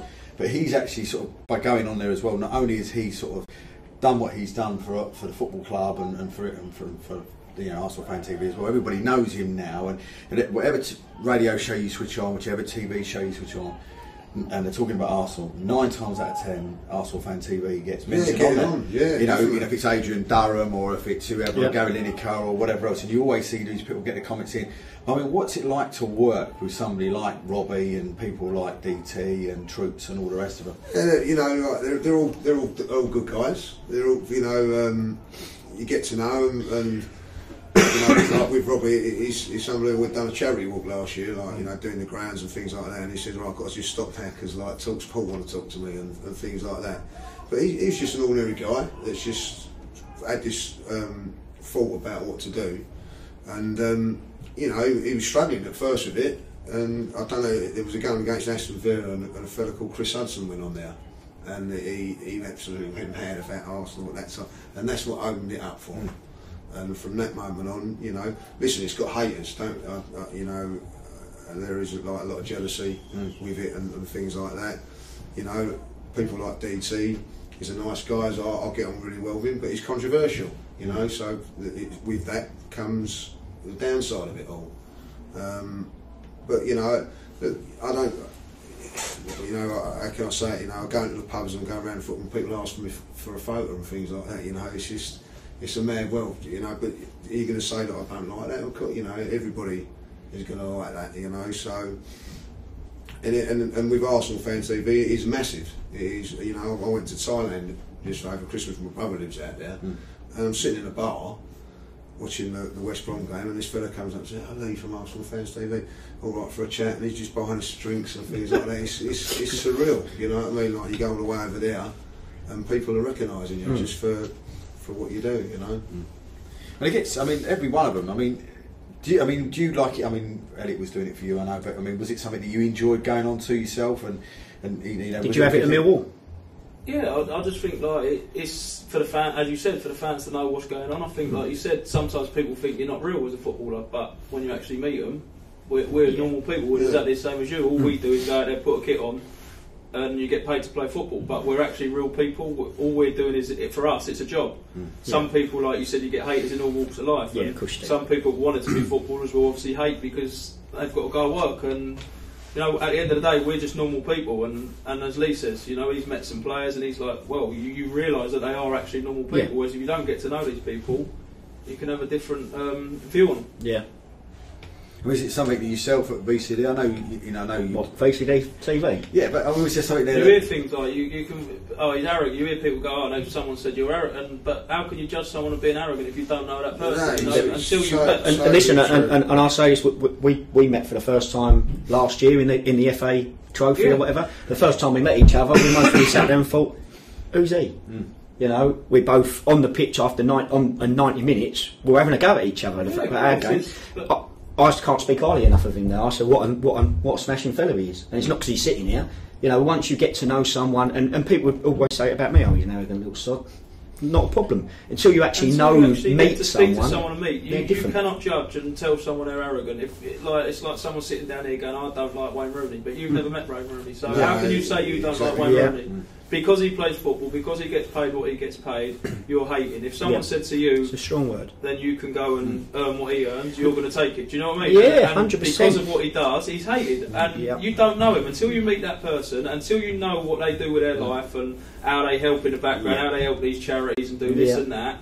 You cannot turn around and say you hate him and he's arrogant just because of what he is. You might not like him as a footballer, but that's completely different. That's your opinion. But as a person, how can you judge someone you don't know and say, but do you feel that the clubs in like the Boston League now should be putting more into it? I mean, I look at clubs like Dulwich Hamlet, I look at people like Leatherhead, say yourselves as well, that the clubs seem to buy into the TV channel or the TV side of it. And I think the big thing, the big side of it, though, you've got to have someone to do it, though. Yeah, you've got to have someone to do it. We don't pay anyone. Not everyone's going to do it for free. Yeah. So it's being lucky enough to have that person will go and do that for free and will go out their time. You know, like at Greenwich, we got Elliot, and Elliot worked for nothing. He did it because he knew at the end of the day there might be a reward. So everything Elliot gets from now on, listen, I can't praise that kid enough, and I want him to go, and I want him to hopefully one day maybe run Arsenal Fan TV. Do you know what I mean? Just for himself, because Alfie's the same at Leverett, and Alfie's the same at Leverett, and good luck to them. But not everyone's going to do it. Do you know? This is what, and obviously having Lee on here, if we've got any youngsters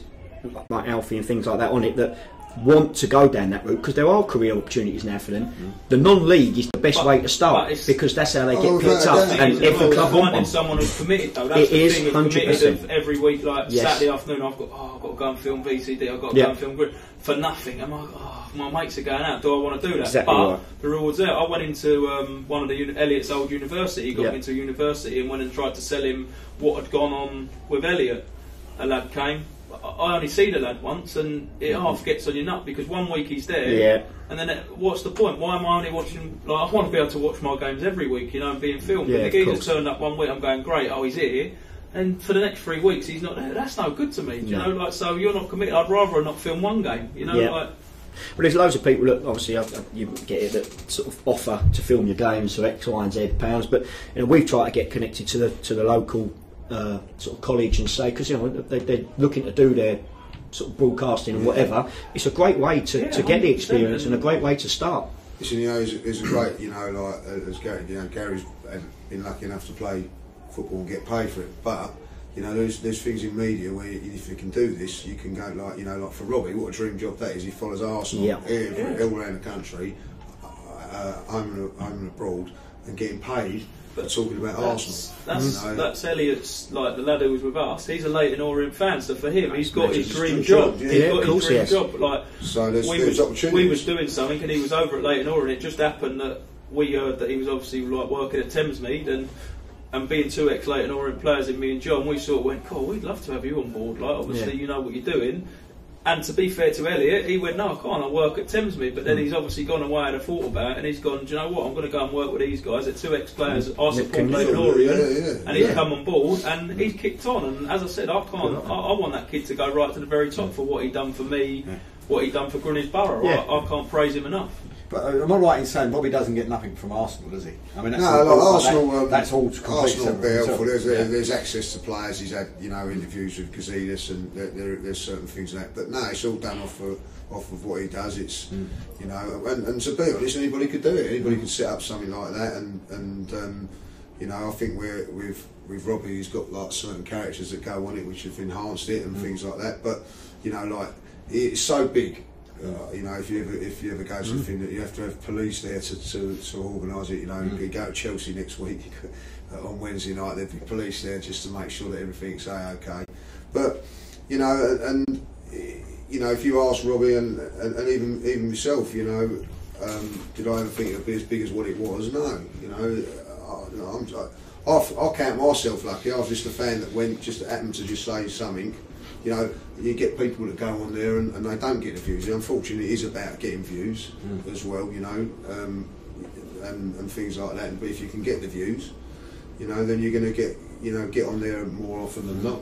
But it doesn't mean to say that anybody can go on there, and you don't just say, "Oh, right, no, anybody can go on there and say their thing." For me, it was good therapy at first. You'd go home, after a defeat or whatever, and I used to, just go on Facebook or something like that, and I'd put a comment, and there'd be no comments. And I'd say, "Oh, well, that was like, I didn't think Ozil played well." No comments. I put it on there, and it goes mad. You know what I mean? Like, and that's how it is. People want to ask. I'm interested in what I've got to say now, so I take that as a compliment. But I must admit though, on that thing last night, I did watch one of them on there last night, and poor Claude looked like he just wanted to kill himself. Well, he's like that most weeks. He's a lovely fella, but my God, he's got to cheer up a little bit. Like, if we win 3-0, it should be 4-0. So, but and don't get me wrong, that's the great thing about football fans, whether it be Billericay, whether it be Greenwich Borough, or whatever. You've got those sort of fans in all clubs. You've got the doom merchants. You've got the ones that Some of them ain't just fans. We can't name them. But it's true. You get people that are very upbeat about it, and you think, what the hell are you on about? But that's what makes the game so great. Is that there's opinions, and like my brother is a massive Spurs fan, you know what I mean? Like, and we come from the same family, different views, and that's what makes football great. You support one team and you see it from a different angle, and that's how it is really.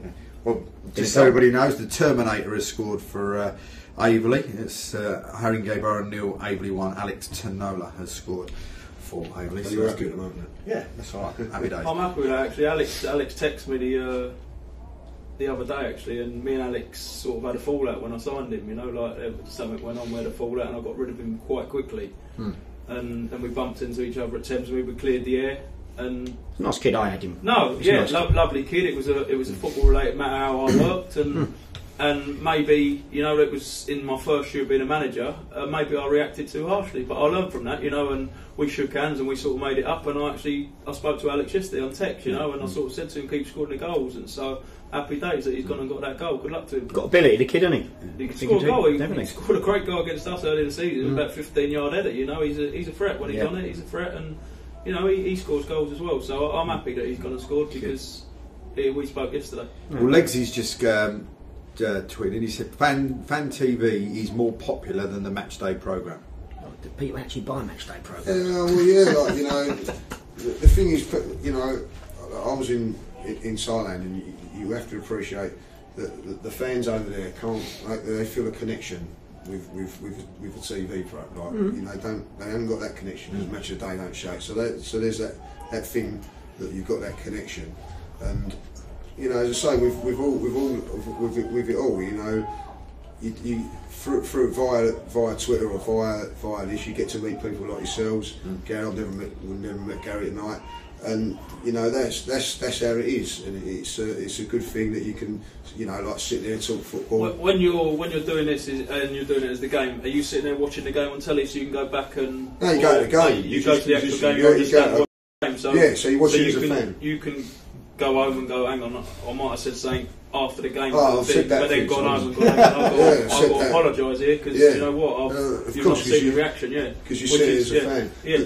The one thing I noticed, because I've been away the last few games, I missed the Liverpool game, Chelsea games, and a couple of games there. So I was just watching them on telly. You watch it differently. Yeah. So when you go to the game like I did on, you know, you're sort of analysing. Sometimes you're analysing the game when really sometimes you think, do you know what, I just want to watch it.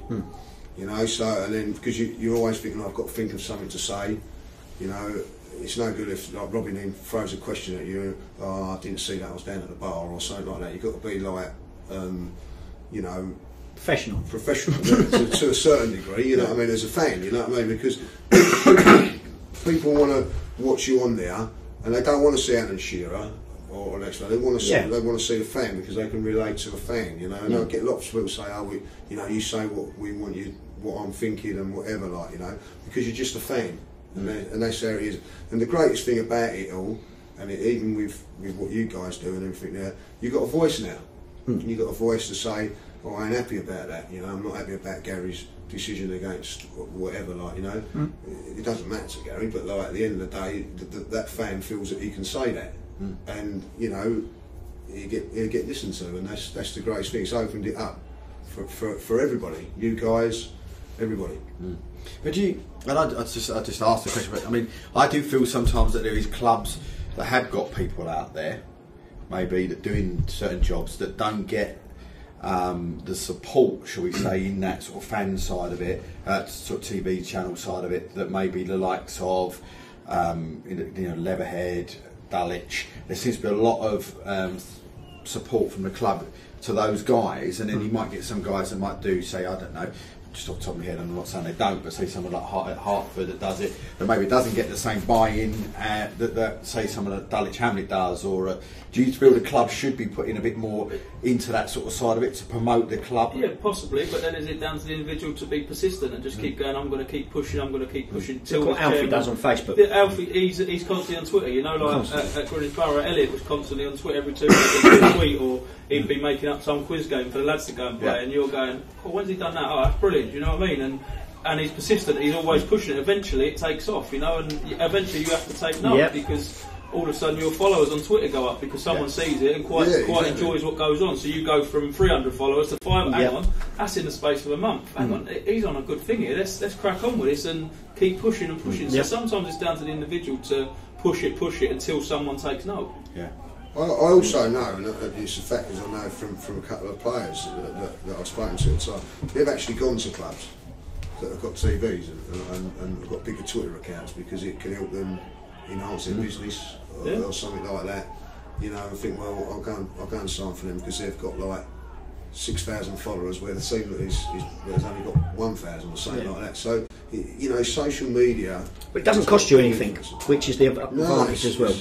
You know, it's a big thing, and you know, you get people conscious about how many followers you got and things like that, and all things like that. You know, and everybody wants their ratings to go up.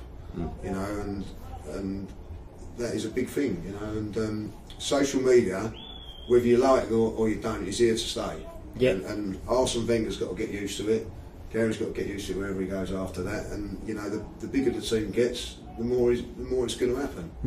And you know, it's part and parcel of football. There's fors and against it, though. There's going to be criticism. There's going to be, like, obviously credit being given. You know, so you've got to learn to take that, and it's going to be on like Lee says there, it's going to be on a bigger scale. So you're going to get haters in all walks of life, whether that's your own fans at some point, or at some point you're going to get one half giving you credit. So you've got to learn to take it. But it's like you said, it draws attention, and there's always there's good attention, you know. You know, and that's the thing. If it's enhancing the club, whether it be Arsenal or wherever, and you know, from my point of view, like, you know, if I put something up, you get the comments. Some of them can be brutal. Yeah. You know, on Twitter or on YouTube or whatever. And like, you know, you run down it going like 10 of them are saying, oh, you're brilliant, brilliant, brilliant, and then you'll get one that turns around and says, oh, you know what you're on about, and that's the one that hurts. Yeah. Do you know what I mean? Like, it don't matter who you are though. As a player, you know, like say when I was playing, if I missed an open goal, I'd go on Twitter and have a little look and go, like, hang on, who's slating me off here? You know, it's like, natural, isn't it? It's it's natural. Like, but then at the same time, when you score a goal and you're getting the credit, you're going, so you're absolutely buzzing. Yeah. But no matter whether you have a good game or a bad game, you're always going to creep home and you're going to have a look and go, did you look when you scored that goal? Oh, look at him. I went on Twitter then. Well, I'm sure he's here somewhere. But be honest, when you was playing and you scored a goal, you go and watch it, wouldn't you? Well, 100%. You couldn't wait to get home. Like, you'd get home and obviously Sky, you used to come straight home, you know, like, and you're straight home and you can't wait. Sky Sports News, come on, get the League One round. You know what I mean? You know you're on it and you're going to score. Of course, so it's just a natural. It's a natural thing. No matter what, and social media is a bit of writing in terms of Twitter. You're going home. I've missed it. You've had a stinker. Yeah. You're going to go home and type in like Mill versus Huddersfield or whatever, and I've had a bad game. Let's go and see the negative comments. Do you know what I mean? And as a player, I'm going, well, do you know what? I'm going to shove that back down his throat because I want to prove him wrong. I'm not that bad. You know. Right, no problem. Come up with a great story. I was talking to him about it. He's that Martin Keown is probably one of the best centre halves in England and whatever. And they used to get the paper and the marks out of 10. And if he was low, he used to go mad. He was so conscious. He's only given me 6. He's only on better than a 6. You know, I mean, he would take it personally that someone at the paper. Let's give him 6 out of 10. He said it was definitely worth a 7 now, you know. But it's human nature. It's you know. So they struggled to get a 6 last night. I think no one got a 6. I don't know about Dave's different, but you know, on social media it's one of the things. But I get stick doing this from social media. I get people coming on to me going, well, oh, don't worry, you lost your game on Saturday, but your viewing ratings are going up and things like that. And I don't know the gee's near, but I just take it as, you know, you laugh. But you do look at it and you go, fair enough. Why, you know, what, concentrate on your own team? But obviously, you know, but on the other side of it, you know, especially Dave, he gets some great actual comments on here of what we've done for the league and what we've done for clubs as well. Well, what you're doing now, you guys are doing now, is enhancing that league tenfold. Yeah. You've only got to look every week though, like of people who are watching it, you know, like clicking on and we're seeing it here, people coming how many people are coming on, you know, and I mean, you know, you probably have, I don't know, you might have 1,000 Arsenal fans on it tonight because Lee's. I mean, it's one of those things. You know, you do look at it, and I mean, we got a Spurs fan watching at the moment in the in Aaron. I've become a Newport fan, selling like that. He might answer, but he's one of those things where, you know, I look at it some weeks, and you know, we walk away from it, and I look at it, and it's like, got 200 people watch it tonight, you know, and you walk away and you've got that drive home all the way back to Waltham Abbey, all the way back to Waltham Abbey, and I'm thinking to myself, is it worth doing it? Is it worth doing it? Do you know, and you're so down by the time you get home, you're just thinking about it all the time. And other nights you come out here and you've done 1,500 people watched it live, and you know, you're getting home in 2 minutes almost. Do you know what I mean? Because I think for us, I think it's when you go around grounds. Like I go to games, and you know, you're around at Eden Phoenix or whatever. You go to different places, and a lot of people are talking about it. Oh, great show you had Craig on. Great show you've got Gary on. How great did they talk? Or you know, we have the referees when I done my referee thing. All that was we had massive viewings for that. So I just think it you know, on a smaller scale of what the Arsenal have done, I think it's done massive things. For, I also think you should really look at the ratings and whatever. Because realistically, did you do that for that? No, we don't. The ratings are more for the league. Yeah, but I think we're trying to do. You're doing it for the fun of it and whatever, and you get to meet people and talk about different things, and you know, like the views, as far as I'm concerned, even with my stuff, you know what I mean. Like the views are a bonus, you know, and you know, you're doing what you're doing and it's good. Carry on doing it. Yeah, and I think it's got to that stage now, league for us. You know, with what's happened over the previous few weeks and stuff, it's now a case of we do it, and if you get one view, we get one view. If we get 100,000 views, we get 100,000 views. We do it because we love doing it. We love it because of the league that we're in. You know, we love promoting the league that we're in. So, and, you know, as far as we're concerned now, it's just a matter of. Well, I'll do it because it's the only time my missus gets to see me.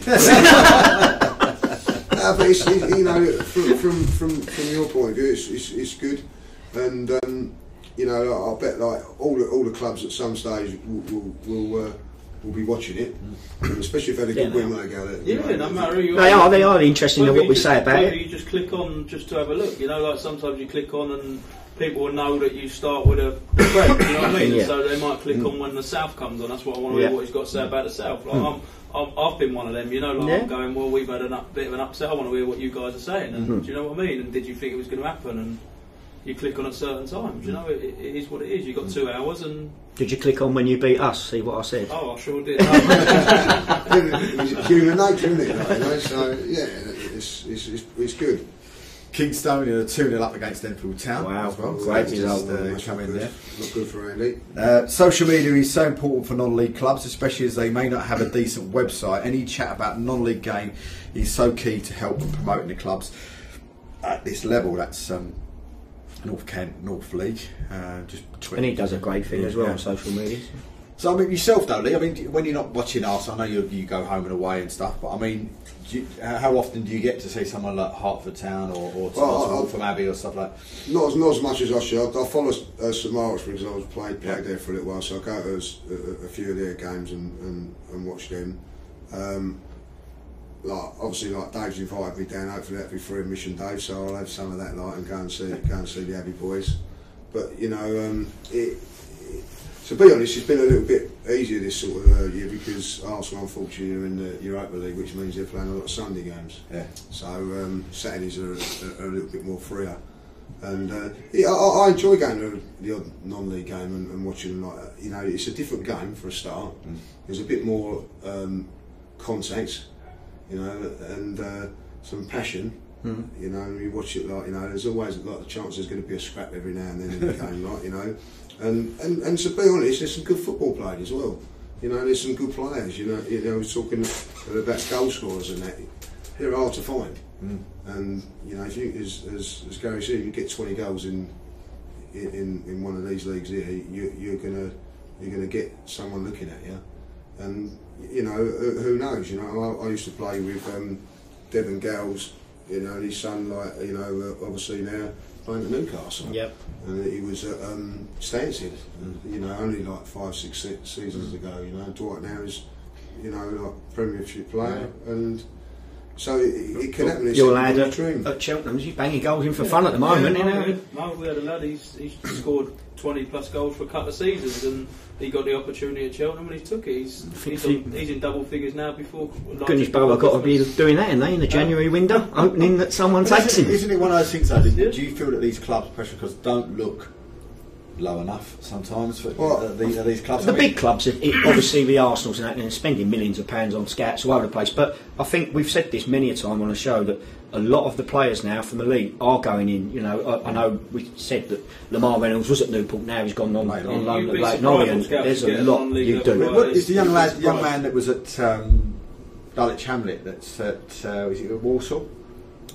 Osmar, is it? Oh yeah. No, he went to Peterborough, and then that's a name now that everybody's talking about. If you're talking about players in the lower league, that name seems to come up all the time. Good player, just constantly about how he's got a big future in front of him, and he could be doing this and he could be doing that. Well, that's what sparked the crowds going massive at Dulwich was obviously the Turkish following. They had good crowds anyway, and he's done well. But obviously, you know, Malden have just the lad's gone to Colchester this week. Yeah.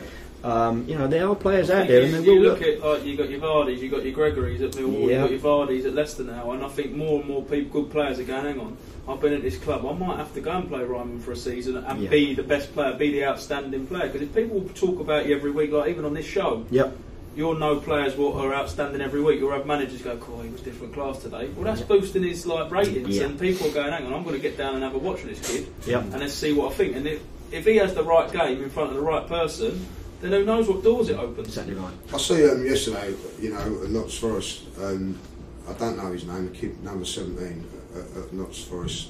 I ain't seen no one better watching all I've seen this season than him. He's 18 years of age, and I'll be very surprised if he's at the for us next season. To be fair, the young lad that's playing left back for you isn't too bad either, is he? The young kid. Nathan Lamar. Very, very good player. He's for his age. Looks like he's going to be a decent player as well. You know, and did he come through the ranks? He's or come is through the ranks, and you know, he's just got a chance, and even a left back. Yeah, and he's just got a chance. You know, confidence on the ball. You know, and he's playing really, really well. You know, like what worries me about Arsenal a little bit is someone like Iwobi, who I thought a year and a half ago was going to be something special, and it's not quite developed. But you know, as Gary would say, you know, to be a professional footballer is a tough ask, and to do it at that level, it's even tougher. Like, you know, but I see this kid yesterday. I can't think of his name. You know, he's so impressive. He keep holding the absolute run around. He's only 18, and I'll be very, very. You know, if I was Arsene Wenger, I'd be getting onto his agent now and taking him at 18 because he's better than anything that I've seen. Well, we've got at that age, and there he is at Nottingham Forest, and one game like that could now spiral his career to another level. Yeah. Of course, I mean that sort of side of it. I mean, from that, you can see in a game like that one, say like yesterday, how much you miss somebody of the quality of Jack Wilshere yesterday. Well, you know, I mean, Jack Wilshere's a quality player. You know, I can't believe at times the criticism that someone like Aaron Ramsey gets at Arsenal. You know, he's quality footballer, and you know, Mesut Ozil, you know, is a dream. You know, the skill levels that these boys have got is unreal. But with all of that, you need to have the other side of the game as well, which is, you know, you've got to be prepared to do the dirty work. And unfortunately, Arsenal haven't got that.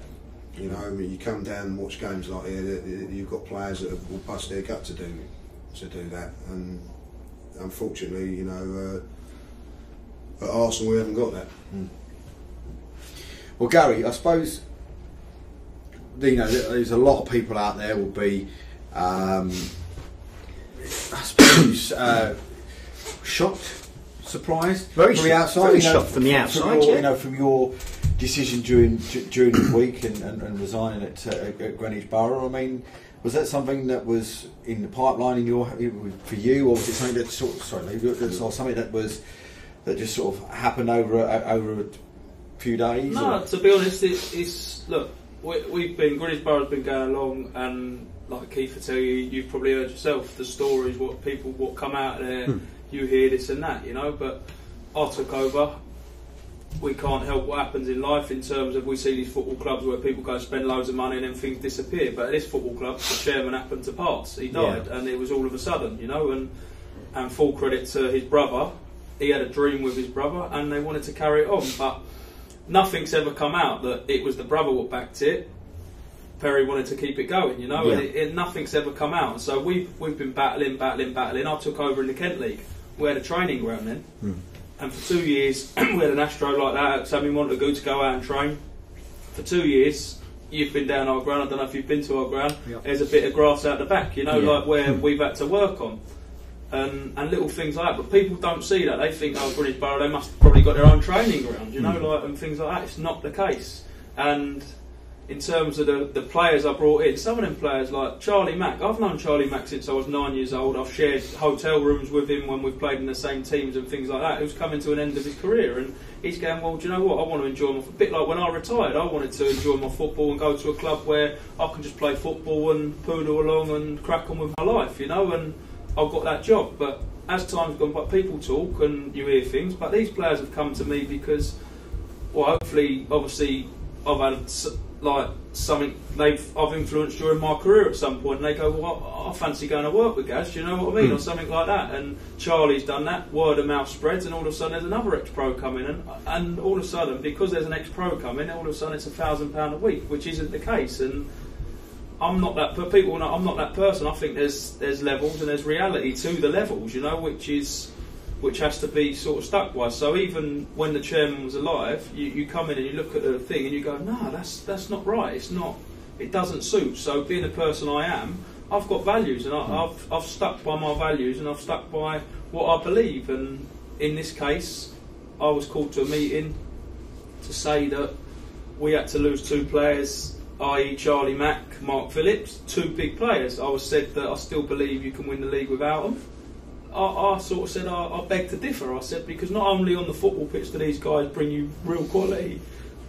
You've seen both of them play, Keith. They're real class acts. Yeah. You know, they're real class acts. And I think if any manager in the league would say, what forward would you want, everyone would go Charlie. Yeah, but then not only his pace, it's not only what he brings to me on the football pitch, it's what he brings in that dressing room. What can he develop with them 23-year-olds or them, like we spoke about, them young lads? You know, like maybe me being manager, the young lad might not want to come and speak to me because I'm the manager and it's a bit like daunting.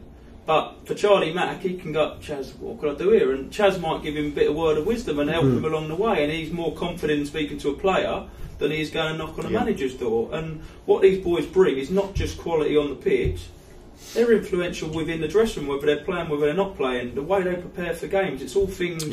It's all things you can ask them, all questions. And for any young lad, you know, like Jack Barham, Chinadu, like you'd be firing into Chaz. Do you know what I mean? It's like for a young centre half, you'd be going into Mark Phillips. It's not, and they bring a lot. And I was asked to get rid of them. And to be honest, I shook hands on a deal with him at the start of the season. And chairman accepted obviously my resignation, and he knows the person I am. When he took me on, he probably saw what player I was and sort of knew what sort of character I was. And I shook hands on this deal, and as a manager, I've got ruthless streaks. You've seen I've got rid of people when I have to get rid of people, but that's my choice. And when all of a sudden it doesn't become my choice, I'm going, no, hang on a second, it's not my choice here.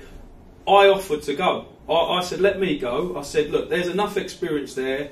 I believe if you keep Charlie, Mack and Phillips in the dressing room, that enhances your chance of automatic promotion. So let me go, and if the struggle becomes, I've gone, hopefully that can sort of fund a little bit towards Charlie and Mark and keep them within the building. And that was turned down. I went home and slept on it, and I just felt it didn't sit right with me that I'd shook hands with these boys on deals and that deal's been broken. And I can't, I've got values in life, and I couldn't look at myself knowing I'm still getting paid and it's been put out of my hands that these boys have got to go. If Mark and Chaz have been having one, they know and they would have accepted. I'm the first one to go, look, I've got to get rid of you and you. It's simple as. But that wasn't my choice. And when I've always said, no matter when it gets taken out of my hands as a manager, then there's going to sort of be. Did you know it was coming, that they were going to ask for this, or like you know yourself that obviously beginning of the season you get a budget if that's how it works with Greenwich Borough, and if you're in mid-table or saying it's going to, did they say, look, we've got it until there, or did they just say, look, we just see how it goes? Or no, it's a tough one because, as I said, look, it's not everyone. From the minute I took over and the minute these players started coming, everyone thinks there's this massive bubble of never-ending money, which has never been the case. And I was led to believe that, regardless, we'd get through this season and see what happens. And if Chairman can continue it, he can continue it. But it's got to a stage where it's taking its toll now, and the chairman's had to look at it and go, hang on, I've got to lose a few here, I've got to do this, I've got to do that. That's fine, but that's out of my power. Did you think that then, obviously just what you're saying, that your meeting could have been, look, we need to cut your budget by 50 quid, whatever, you need to cut it by 50 quid, so how you do it is down to you, but that's what's upset you in a little while, that wasn't the case? Yeah, possibly, yeah. I was told that these two players... Because you could juggle. These two players have to go. And don't get me wrong, because they're two ex-pros, I would do that, and I told the boys, I went and met them on Thursday, I would have done that for any of them. It took me 2 years. You've seen the turnaround of the squad I've had. We got 95 points last year, and I had probably a 10-12 player turnaround, which is a big thing, because people would have gone, with that squad they're going to go and get promoted this season. I wasn't happy, so I needed to make changes, and I've made them changes, and I've made them choices, and I live by them choices, and I've got my beliefs, and I believe with Charlie Mack and Mark Phillips, I believe we would have got in the top two, and I think a lot of people would be believing that, and the run we're on, we're probably, apart from Cray, we're probably the form team at the moment, like in terms of 5 wins and a draw. And I believe, but that power was taken away from me in saying they've got to go. And as I said, did you think it was more that then what made you go, more than they're saying that it needs to be them too? Because obviously it's took the managerial thing out of your hands, really. Yeah, and that's what I'm saying. So when that comes out, I'm the manager. I'm there to pick the team. If I make the right decision, if I don't make the right decision, that's up to me. I live and die by them decisions. That's football, and I know that. If I played when I was a player, if I played well, I'd keep my place. If I didn't play well, I have to accept I might be dropped. And so, as a manager, I live and die by my decisions. And But I'm quite strong-minded, and them decisions have been taken away from me. So I'm going, hang on, have I got the power as a manager I should have? And so I'm going, I don't agree with that. And that's not, as I said, that's not just for Charlie and Mark. I would have walked. If you'd have got rid of any of my players and said he has to go because, well, I'm going, no, I like that player, but I don't accept that. And I said that to him, that I would have gone for any of you out of pure loyalty, because you play for me. I try and tell them, I think they now believe that I would go through brick walls for him. I will protect you. If you have a bad game and the chairman's going behind closed doors, he's not a good player, I'm going, well, I beg to differ, you know, like, and you do get that. But I'm going, I beg to differ, he's got real quality. I know what quality he brings, but how do we get it out of him? And now I don't see it. Well, I'm telling you, I'm not getting rid of him because I know what he brings, I know what he does, and I'm strong-minded like that. And I think that's how a manager needs to be. I'm lucky that, to be fair, my chairman's got big opinions on football, and we'd have the same conversation. He might go and get rid of him, he'd just say it, but I will go no, and he will back me. I don't for 1 minute believe that's Perry as a chairman. No, of course, no. But things have changed, because I've got a great relationship with Perry, and I'll still go and watch. Yeah, he's a good man. I mean, I'm not going to not turn up and watch Middlesbrough. I still want them to do well, and whoever takes over, go and get promoted, because it's took me 2 years to build this thing, and look, I'm not there. I've chose that's my character to leave. That's fine. So whoever takes over, go and finish the job for me, please. Are you surprised, Gary, obviously with the club, and obviously going back to when the chairman, obviously before he passed, and people did know that he lived abroad and things like that, and obviously there was more money there for the club. When obviously he did pass, and obviously you started the season now, and you're going well, and you're sitting there looking at the league table, going, well, look, they're halfway through. A lot of people, including me, said whoever finishes above Greenwich Bowl, I think will win it. Okay, but a lot of people said that, even now with the side you've got. Do you look and then go, how are they only getting these gates? My chairman looks at me and goes, look, you need to win games to get gates. And you look and go, well, why ain't people supporting Greenwich Bowen more? They've gone back closer to where they were from. They've got great players. They've got great side. So the sustainability of it does come into it as well, which my chairman keeps telling me about, which is fine. But I was not I was manager of that football club. But you asked anyone, I painted that ground red and black. I spent the whole summer. I know the pitch was relayed. I sat down there watering the pitch. I watched every seed become grass. We speak about it. We both speak about it when we. And I've done that, and I'll make sure no one's going on the pitch. I'll stay away from that pitch. That's like I'm growing now. I need that to be perfection, and I've done an awful lot for that club. And like I said, for me to walk away, look, I've shed a tear. I'm not going to lie, it hurt. Do you know what I mean? It's hurt because that's become part of my life. But unfortunately, the character I am, I stick with my values. Well, your family was there as well, wasn't they? Yeah, like my mum and dad. They used to come out, help around the place a lot, and it become part of our life. I've been there 4 years, and 4 years is a long time. And to be honest, as I said, I've been fighting and fighting. I've sort of half known that things aren't as rosy as what everyone seems to think. I've known, and then all of a sudden you get that put to you. Well, hang on, this isn't quite right. I've shook hands. Let me go. I'd rather give my wage up and let you work. Did the club move the two players on in the end, or the two? No, players the two players. As soon as the two players will be. As soon as I left the club, I can't. Obviously, I'm not going to say. But my phone didn't stop ringing in terms of, is he available? Is he available? And for the majority of the players, it was from higher levels. You've only got to look at the players I've got. It's not. It's not thing. And I think anyone who's watched us on our day. We've probably got the best squad in the league. That's not being disrespectful to anyone else. If on our day, we probably have the best squad. If someone went down the squad and go, what squad would you want? I think most people would take Greenwich Borough's squad, what we've built. And I've built that. For someone else to go and it not be my choice to break it up is quite, for me, it doesn't sit right.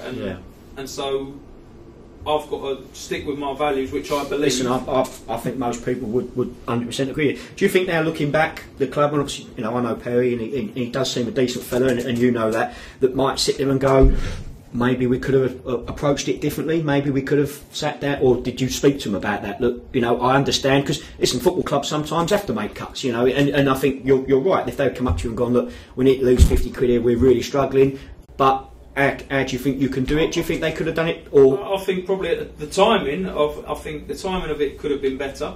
The timing of it could have been better. I think if you look if people have been following Greenwich Borough over recent weeks, you'd have seen we'd had 13 players, we've had 14 players, and so could I afford to go and get rid of four players or 2 players or 1? Do you know what I mean? I couldn't. There was at Cray, we played Cray on Not New Boxing Year's Day, Day, New Year's Day, and we had 11 players. I had Ali Fusini on the bench who'd been ill for 2 weeks, and I literally 10 minutes before we went out for the warm-up, someone said, "Oh, he lives around the corner, young Femi, who's a good player. Don't get me wrong, and he's been in could have been in and around it beforehand.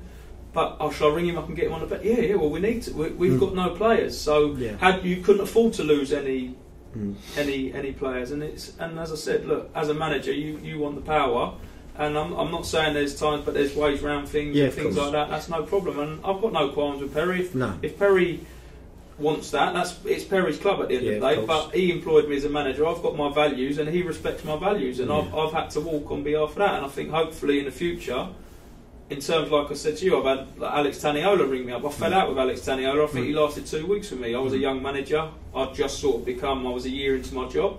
Maybe I reacted too harshly, but that I've touched that fella in some way, or one way or another, that he's actually had the decency to call me and go, "Gaz, are you all right?" The number of people asking if I'm all right. I'm fine. It's football and it's who I am. We've had some tweets that come in. So Jamie Brown has said it was Ben Brereton, which is the Nottingham Forest player. Oh, right, yeah. That's him, top player. He says, Jamie Brown has also said that he didn't score against us, but Charlie McDonald was top draw, very experienced and intelligent footballer. Legacy has come in and said, congratulations to Lane Eady on his first goal for St Albans and the Man of the Match award on Saturday from the Harlow boys. And then North Kent non-league said, respect for being a man of your word, Gary. It's a shame it has happened as things were going well, but hopefully you will get a decent job next, and also let's hope Greenwich complete what you have started. Yeah. And then we got one other as it goes that said, I don't know, Graham Fussels, but he's got a similar scenario to to Phoenix, which it isn't quite true, to be fair, Graham. I'm not too sure what you've got there, and club's not able to match managers' ambitions. I'm not too sure with that either, but obviously you're entitled to opinion. But like I said, it's now, you've had a week or so out of it, and obviously we know you played on Saturday for Chatham because you couldn't miss your football, which just goes to passion. You've had obviously 2 years as the manager, and you've taken to the job. Like you can just see with what you've just told us in the last 10 minutes, your passion and that for it. What would be next for you? What would you do? What would you look at? Would you learn from what's just happened of what club you pick next, or would it just be, look, I want to get back into football? No, to be honest, I'll obviously be open to offers and that, and I think if you look at stats that myself, John, have created at Greenwich Borough, they're pretty good in terms of we know what's gone on, people don't know what's gone on, but people are always going to have opinions. Like we said, there's always haters, there's always jealousy. That's fine. We have to live. We have to live with that. But as long as I stick to my values, I think it will take me a long way. Definitely. I think when I first took the job, I think I was in the job 6 months, and I was offered a role at Stevenage, which was in the football league. I could have quite easily gone. I had a chat with the chairman. He persuaded me to stay. I stuck with that, and I've done everything I can until obviously my values are tested, and I've stuck with my values, and I've had to go. But obviously my next job in football, listen, it was a project, Greenwich Borough, how far can we get them? And I've took them into a place, and I think people who saw Greenwich Borough 4 years ago will say they're in a football-wise, they're in a far better place than they were 4 years ago in terms of probably style of play and things like that, how they play, performance, and they're in a better place, and they're now challenging, and hopefully whoever goes in there can finish what I've started, because look, they've got to go in, it's not going to be easy. I'm not going to be bitter about it if they go and get promoted. Good luck to you. I hope you go and do it and you enhance yourself. Do you know what I mean? Because it's not going to be easy to go in there and replace myself and John. It's not. I don't care who you are. It's going to be tough. But we've created something in there. And as I said, when that happened, if you'd have been in there when I told the boys, you know what it's like at non-league. Boys go jumping for fivers, for tenors and things like that. But I'd like to think I've created that squad what wouldn't do that. I've had 7 days along the way from boys what I'm playing and things like that. And they've gone, no, I'm staying here and fighting for my place. And they might have been offered more money at different clubs, and they've stayed and fought for their place. And that day I told them that we was finishing, well, they was coming up with all sorts of plans. What can we do to go and see the chairman? Can we take pay cuts to make this happen? We don't want to lose Charlie, Mark, Gaz and John, and that meant so much to me, and that just shows that the club must sit there now. The club must sit there and think, maybe then if that's the case. That's down to them. Who knows what the club course. are thinking? That's down to them. Perry will have his ideas of what's going to go on now in terms of Gary Alexander, John Mackey have now left the building, Charlie Mack, Mark Phillips. For me, still, any club in that league will become a better team with Charlie Mack and Mark Phillips in it. So it's somebody's game. Would you look at somewhere like, say, job that we know is available at the minute, somewhere like Ware? Would you look at something like that? Or It's a long way from my house, to be honest. No, to be honest, like, look, as a footballer, you almost do a scholarship, and without being disrespectful, I'm a young lad, not long been retired as a professional footballer. I'm on my badges. I'm sort of halfway through my A licence, and this year I'm really going to crack on and get that finished. And I've turned down an opportunity to go and work in a league to learn my trade almost, and it was almost like doing as a YTS as a footballer. You have to clean boots, scrub toilets and things like that, and as a manager, for me, I took it upon myself to almost teach myself all this again as a manager, knowing that it's not rosy at every club, and so I made sure that I was there to water the grass. If I wanted the pitch slick, I'd make sure I'm there to do that. If the kit needed hanging out, you got John Mackey hanging up kit and acting as a kit man at our club. And we go to some clubs and you go, wow, they've got 10 staff. But we're carrying the kit in, we're not too big to do that. We had a joke over when they come to us that I was on the pitch doing something on our pitch. I don't know if I was putting the nets up or something, and he's coming walking down the thing with all these kit, and he's on his own. He's got balls around his neck. He can just about walk, and he just went to me, "Same here, then, is it?" And I went, "Yeah." And but for me, it's a learning curve for me as a manager. Yeah. I've done my time at. I'm doing this level, and do you know what? If the right job at these levels come up, who's to say I'm not going to take it? Let's see what offers come up, and hopefully one does come up, and I'll get the job. I might not get another job offer. Who knows? It's football. No one knows what's going to happen. But I can say that I've stuck by my values.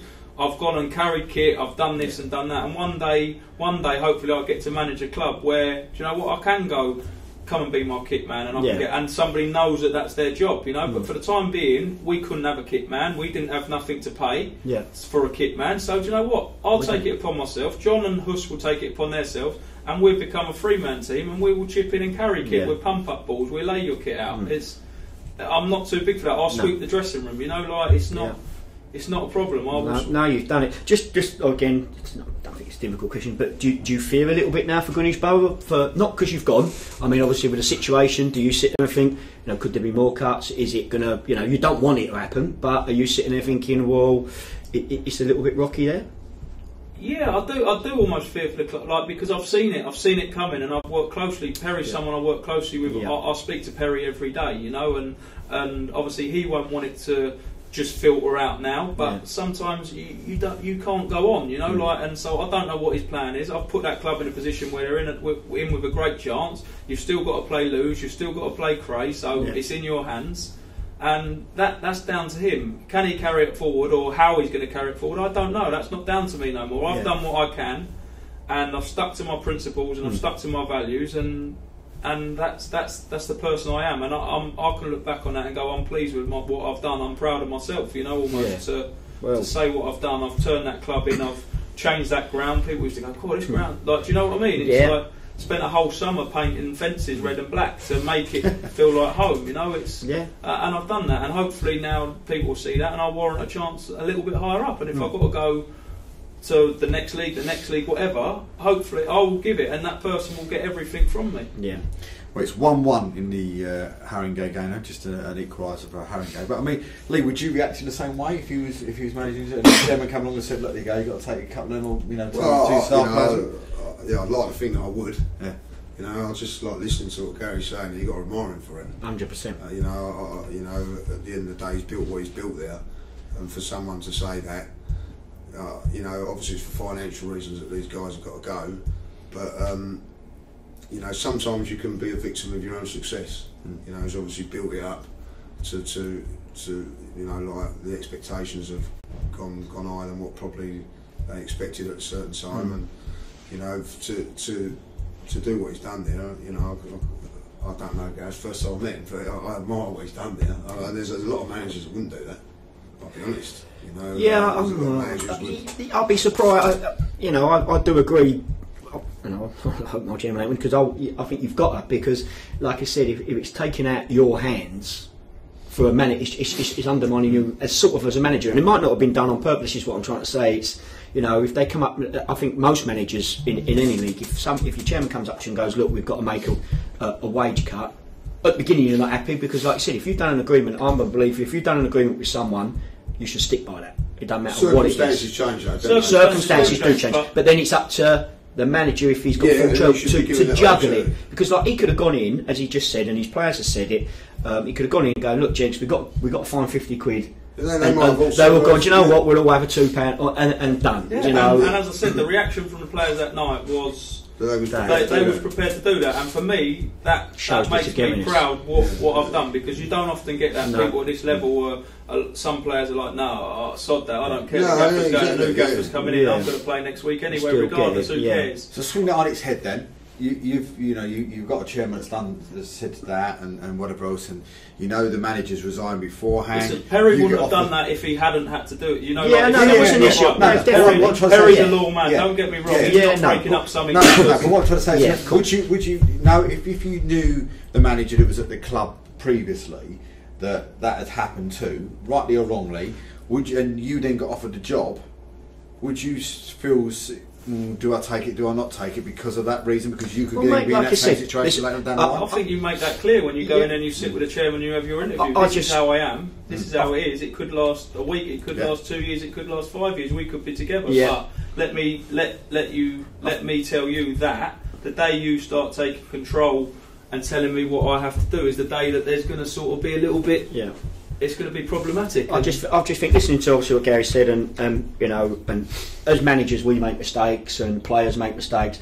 I just think maybe that they've made a mistake here, and it's something that maybe that again, I know Perry well, and he is a smashing fella, and you know, we're not here to rip him to pieces because he does do a great thing over there, and you've said that as well. I spoke to Perry today. It's not a problem. I'm going to meet Perry tomorrow. You know, it's not a problem. You know, it might be something that they've learnt from as well. You know, he's been thrown in the deep end a little bit this year, and you know, they've got over a big tragedy. It's been a tough 18 months. It has been very tough. It's been a tough 18 months, and people don't see like.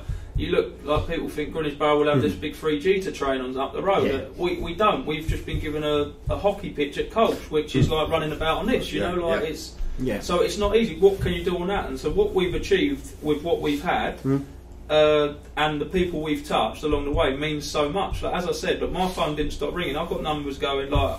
My phone broke and I'm getting numbers, I'm texting back, who's this? And like I said there, I'll take Alex Taniola for one because the boys were in the dressing room that day. He's just scored again, by the way. It's 2-1 to Abley. Well, I'm his lucky charm. Scoring goals. But like people were in the dressing room that day might go, and even he said I think I've overreacted. And I said, look, Alex, look, it's gone. It's 4 or 5 months down the line now. I'm a better person. I've learned from that, and if I've learned from that, then so be it. You know, I've learned from that. I've made a mistake.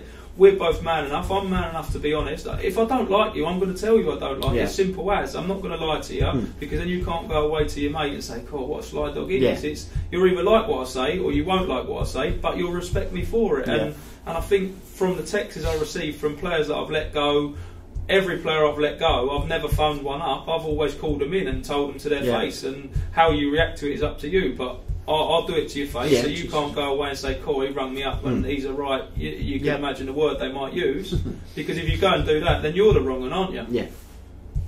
No, fair play to you, mate. Like I said, you know, hopefully, well, we won't. Even people watching here, the way you've come across, you know.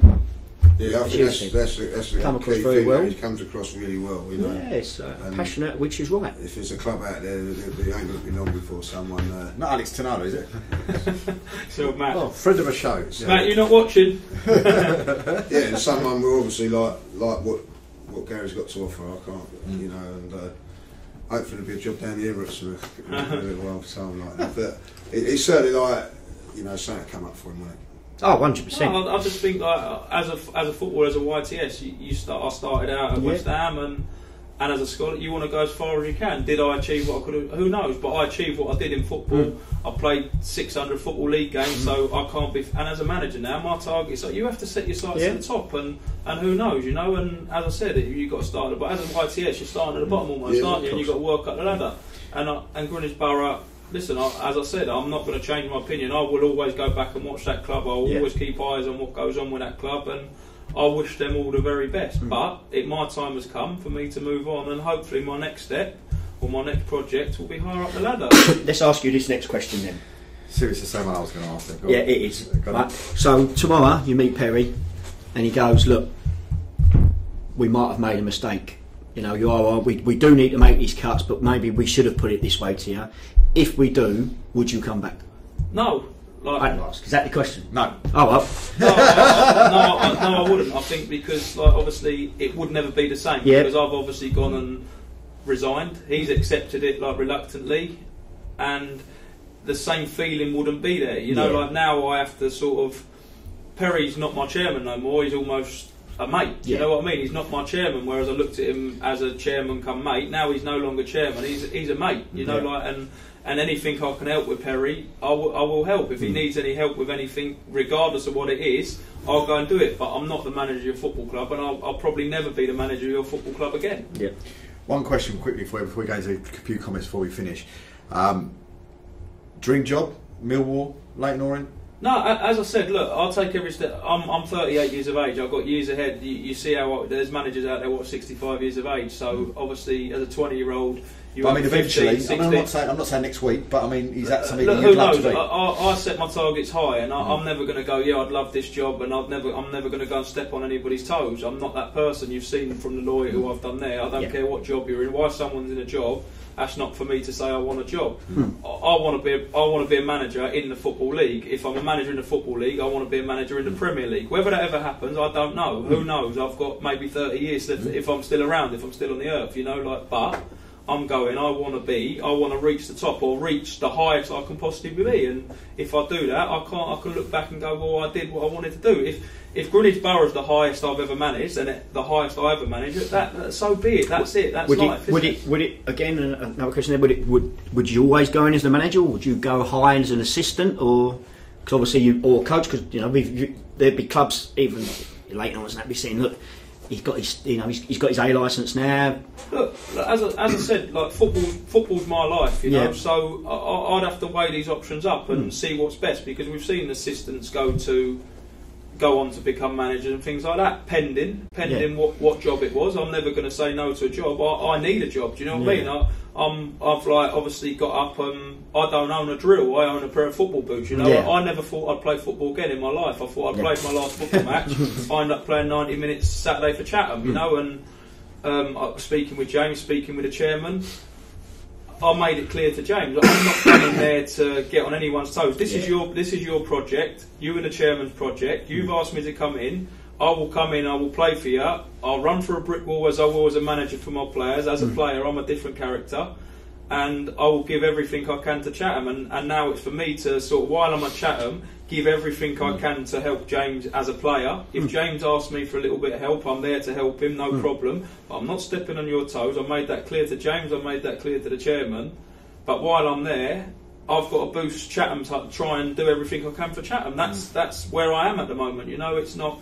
And as I said, Chatham had 300 people there Saturday, you know, like unbelievable support. So again, I think Chatham are going to be a force in the future, but that's James's project. I'm not there. I'm not even going there. Regardless of what happens, I think because of the person I am, James has took me there. No matter what happens with James, I've already said if anything ever happens, I'm not taking that job purely because it's maybe your loss. I wouldn't do that. I'm there for you until I get another job and until I get a job offer and the right one comes along. But I'm not there to step on your toes. We've had a few messages before. I can't believe he played me 90 minutes though. Where'd you play, front or at the back? That was like Nelson's column up there. Few comments before we finish. Jamie Brown, got Borough playing some great stuff. Gary, good luck on your next venture. Football League awaits. We've had one from North Kent, non-leaguing. Great show, lads. Possibly the best one so far. Great chat from the guests. Jake has said good man, and Paul Legsy has said you proper football geezer. You're like him. And I suppose one of the other things that we've got to mention on the show is something else that's happened as well since, of course, we were we were last with you, and I suppose I think you guys will be with me with this as well. But congratulations, sir. Popping a question to his young lady over Christmas as well. So congratulations to you and the young lady. It's only been 12 years. And of course, also as well, a massive thank you as well to Fast Signs for producing the signs that we've now got, and of course also to Mid-Kent Metals as well, because without them it wouldn't be possible at all. So a massive thank you to John and everybody down there at Mid-Kent Metals. We can tell you that Kingstonian are winning by 4 goals to 1 against Enfield tonight, and Abley are 2-1 up. Tom Beer's playing. We'll find out for you. Back. We will find out Moved for you. them up 4 places. Yeah.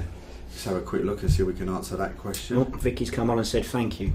And the missus told you it's the only time she gets to Oysters see and me. champagne, I saw that as well. So the Kingstonian side tonight: Rob Tolfrey, Manolis Gorganas, is it? Andrew Musangu, Kevin McLaren, Sean Francis, Leo Chambers, Tom Beer, Marvin Elliott, Louis, Andre McCollum, and Noel for Kingstonian.